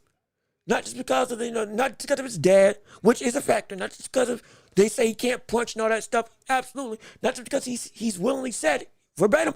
I'll be the villain. That's no problem. But it's not authentic. It doesn't feel like him. Even the way he dresses, his style, like Norman said, swag, what he wears, what he puts on, what he perpetuates. It's all something that ain't, or doesn't feel like Brian, like Devin Haney, the man. It feels like Devin Haney, the character. It feels like Devin Haney, the role. But it doesn't have that same gravity. Now and as you can see, I still got Devin Haney though. Hey, look, no problem there. If you still got Devin Haney winning, I ain't got no issue with that. But the same thing still comes about. The brother is being detracted against because he doesn't have the ability, or he doesn't have his own voice. Everything feels like it's a product of something else. And everything isn't him. And everything feels we can't buy in like we want to buy in. People were buying in more so to Shakur Stevenson quicker than they were to Devin Haney. And some of the same rhetoric or some of the same, issues in their fighting style for why fans didn't like him still were abounding. Yet still, you see Shakur getting the leagues more respect from the boxing world, and Devin Haney is undisputed champ. Why? Because there's a level of authenticity that people are able to gravitate on from a personality standpoint. Now, I'm not saying personality means everything. I get it. The fight is what matters. It is. Absolutely. At the same breath, when we see what the fans, what the public, and what their reactions, their ire, their adulation, their disdain and joy towards fighters, why it goes that way. To some part, it's because there is a level of realness. Crawford, no nonsense, real. Errol Spence, big fish, you know what I'm about. Oh, that's a Benavidez. Benavidez. Anyway, we see how, anyway, everything feels not like a product of, I gotta make myself be this. I just am this. Adrian Broner. Floyd Mayweather. Floyd could talk. Broner could talk. But both of them, it didn't feel like it was something inauthentic when you heard it. They were good. They could talk, and it wasn't forced. It was them. Ali, it was him. Tyson Fury, it was him. It didn't feel like you were copying people. It didn't feel like you were taking something. Even when even if they use quotes from somebody else, guess what? They still turned it into their own thing. They still turned it into their own entity. They still turned it into something that was theirs. That felt like, okay, this is me saying this, not just me trying to echo what I've heard. That is what people don't like about Devin Haney. You don't have the substance of uniqueness. You don't have the substance of you being you. Every time we see you, it's somebody else that we see. Every time we see you, you're trying to emulate somebody. You're dressed like Floyd and or Tank. You fight like Floyd Mayweather. You talk like Floyd Mayweather more than anything on a consistent basis. Or you talk like your dad. You either talk like Floyd or you talk like your dad. We can talk about Teofimo Lopez's father all day long. Guess what? Even when we hear Tio talk, it's completely different. It feels real. For better or for worse. And it's been worse for the past couple times. But still, it feels real. It's him. We can at least say that. Mayorga. People hated Mayorga. People hated Margarita. But guess what? It was authentically them. Though it was for worse, it was them. Shannon the Cannon Briggs. Hey, let's go, champ. But that's him. Literally. As annoying as I may think that phrase was, guess what? It's him. It was authentic. It wasn't something that he forced. It wasn't something that wasn't he had to cultivate. It just happened, and it was just him. It was real. You can't fake certain things to people. And then when he got called out for it, you saw the reaction. That ain't me trying just to read into it. That's legitimately. You see that all the time when something gets called out about somebody, all of a sudden they get hot. When you strike a nerve, it's hard to hide it. When you strike a nerve, it's hard to go and let it go. When you strike a nerve, it's difficult to not let it get to you. And in some way, shape, or form, it always comes out. And it got to him. It got to him heavy. All of a sudden, you cussing him out. All of a sudden, you talking smack. All of a sudden, you repeating the same stuff.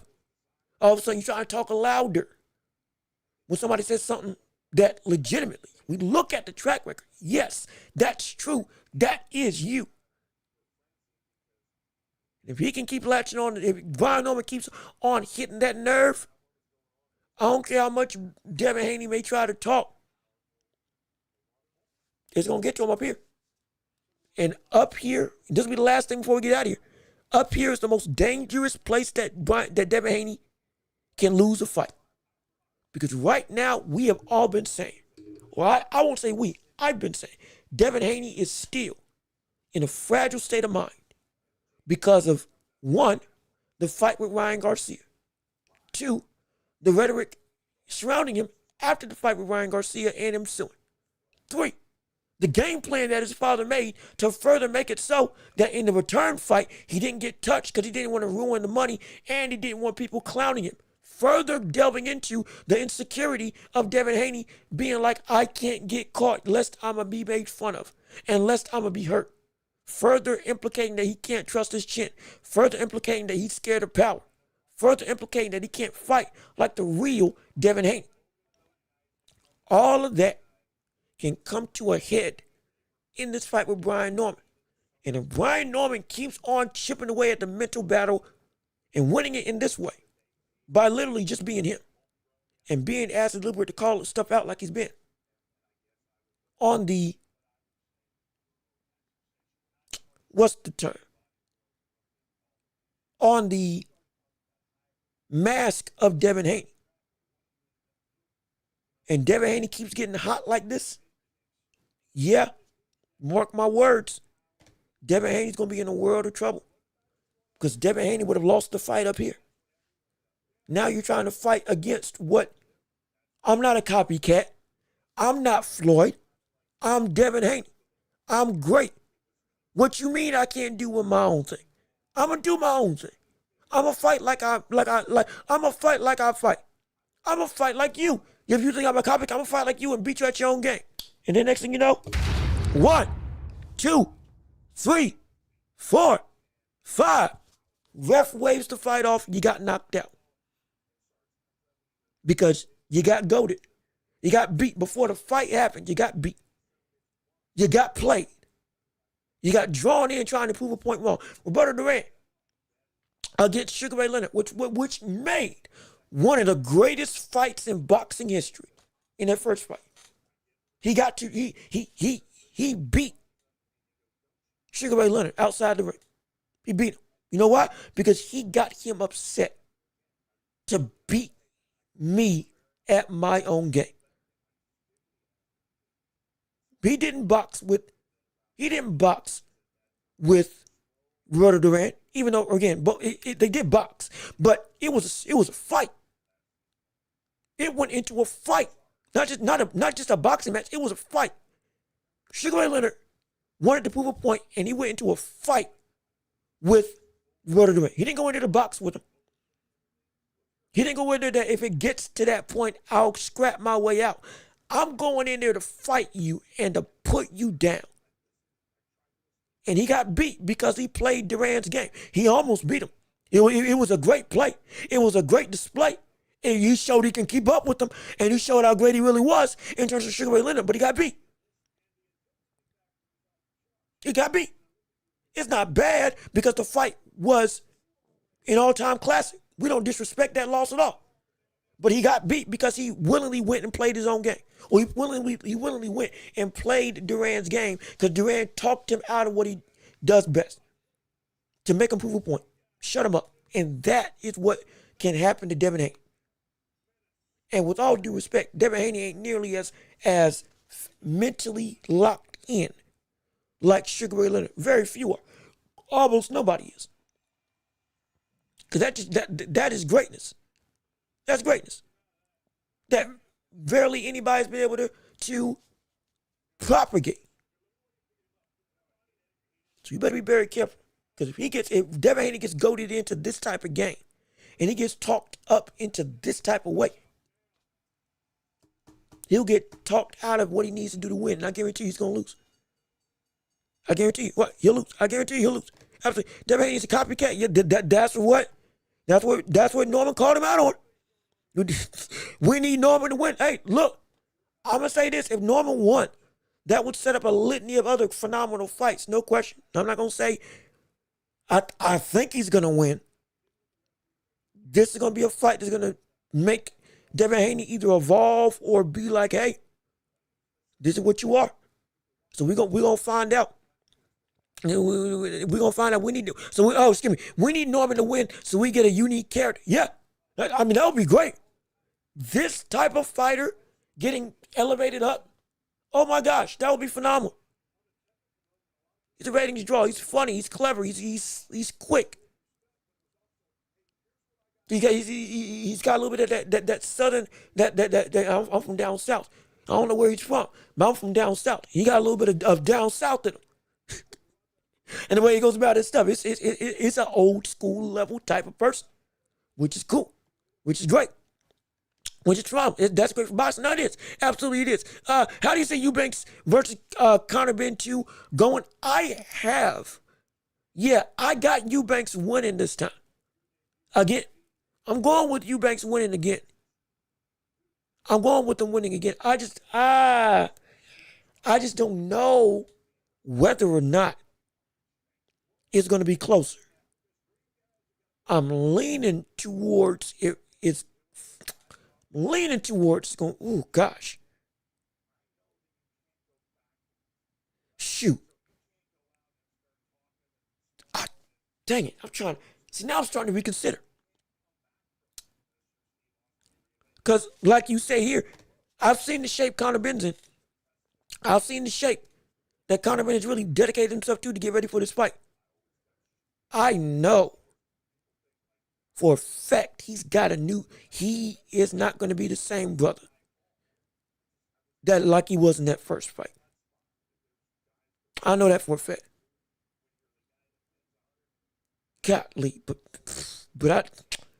Eubanks has a blueprint he can build upon from that first win.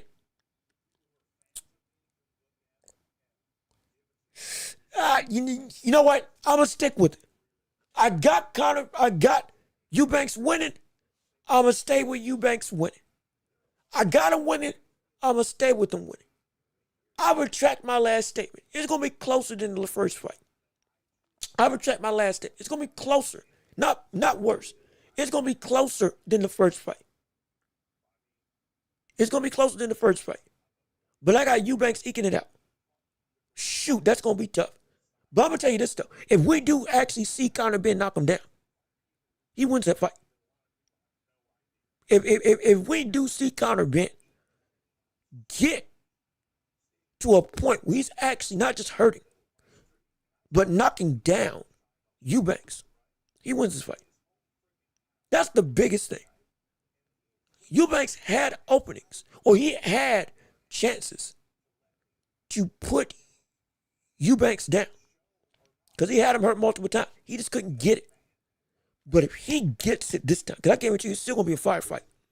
It's still going to be. They're not going to go and not war with each other yet again. It's going to be up close and personal. No matter how much Eubanks wants to keep this at distance, no matter how much, it's not going to be that case.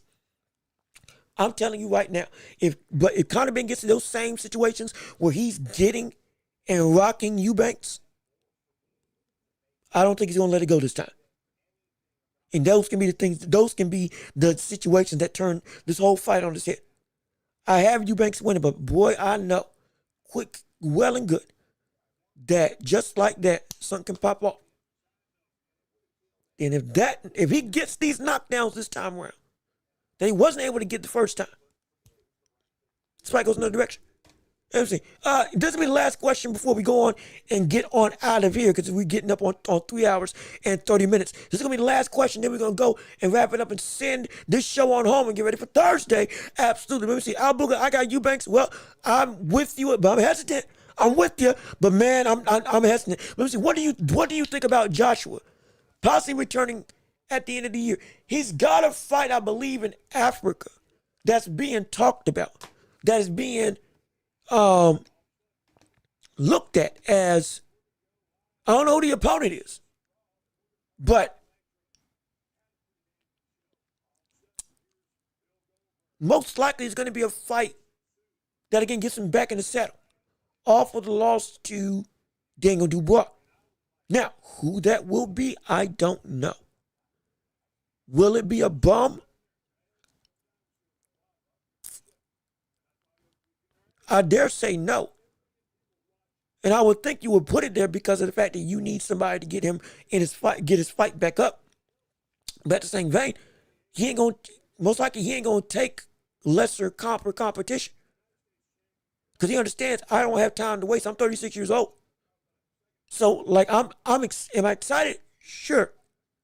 Is there a lot to be questioned? Yes, because again, the same rhetoric that we had about Anthony Joshua previously, he's too defensive, he's too fundamental, and he's not actually willing to let his power show through and shine. Now it's the other way around. He's like in the David Dubois fight, he was too reckless, and he wasn't actually fundamentally sound to go and use that jab to set up those power shots to make it so that he could be destructive. But without getting caught and recklessly put himself in danger. So he's on the other end of the extreme.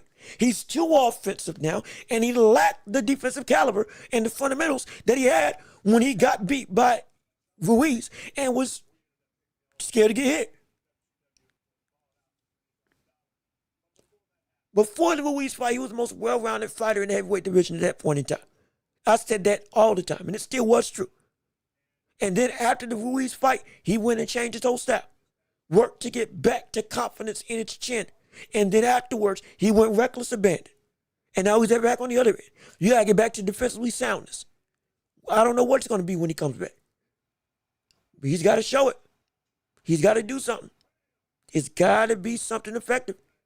Because I'm not going to lie, this is the last run for Anthony Joshua. This is it. This is it. This is it for him. This next run, a loss takes him out of the title contention completely. It does. It does. At least for the foreseeable future. His inklings of title opportunities go out the window. It absolutely does. And it can be bad. It can be, it can be bad. Boy, it can be really, really bad. But let me see. I think Conor Ben can get the KO. Yep. I think so as well. Let me see. Kiski, what's going on with you? How you doing? Good to see you. We getting ready to end off the show right now. So we're going to read your last chats and then we're going to head out of here. I said Ortiz would get him out of there simple. Yeah, you were. You right about that, absolutely. And what's up, man? And I said, oh yeah, appreciate it. I'm glad y'all like the cut. I'm glad y'all like we got rid of the fro. We lined myself up, and I'm looking pretty good. Oh yeah, I'm looking spry. I'm looking spiffy. I'm looking good. I'm looking clean. Oh yeah, I think this suits me very well. No question, with the part and all. As we going through. So I appreciate it. Thank you so much. I heard he's training with Usyk. I have not heard that. Ooh, if he is,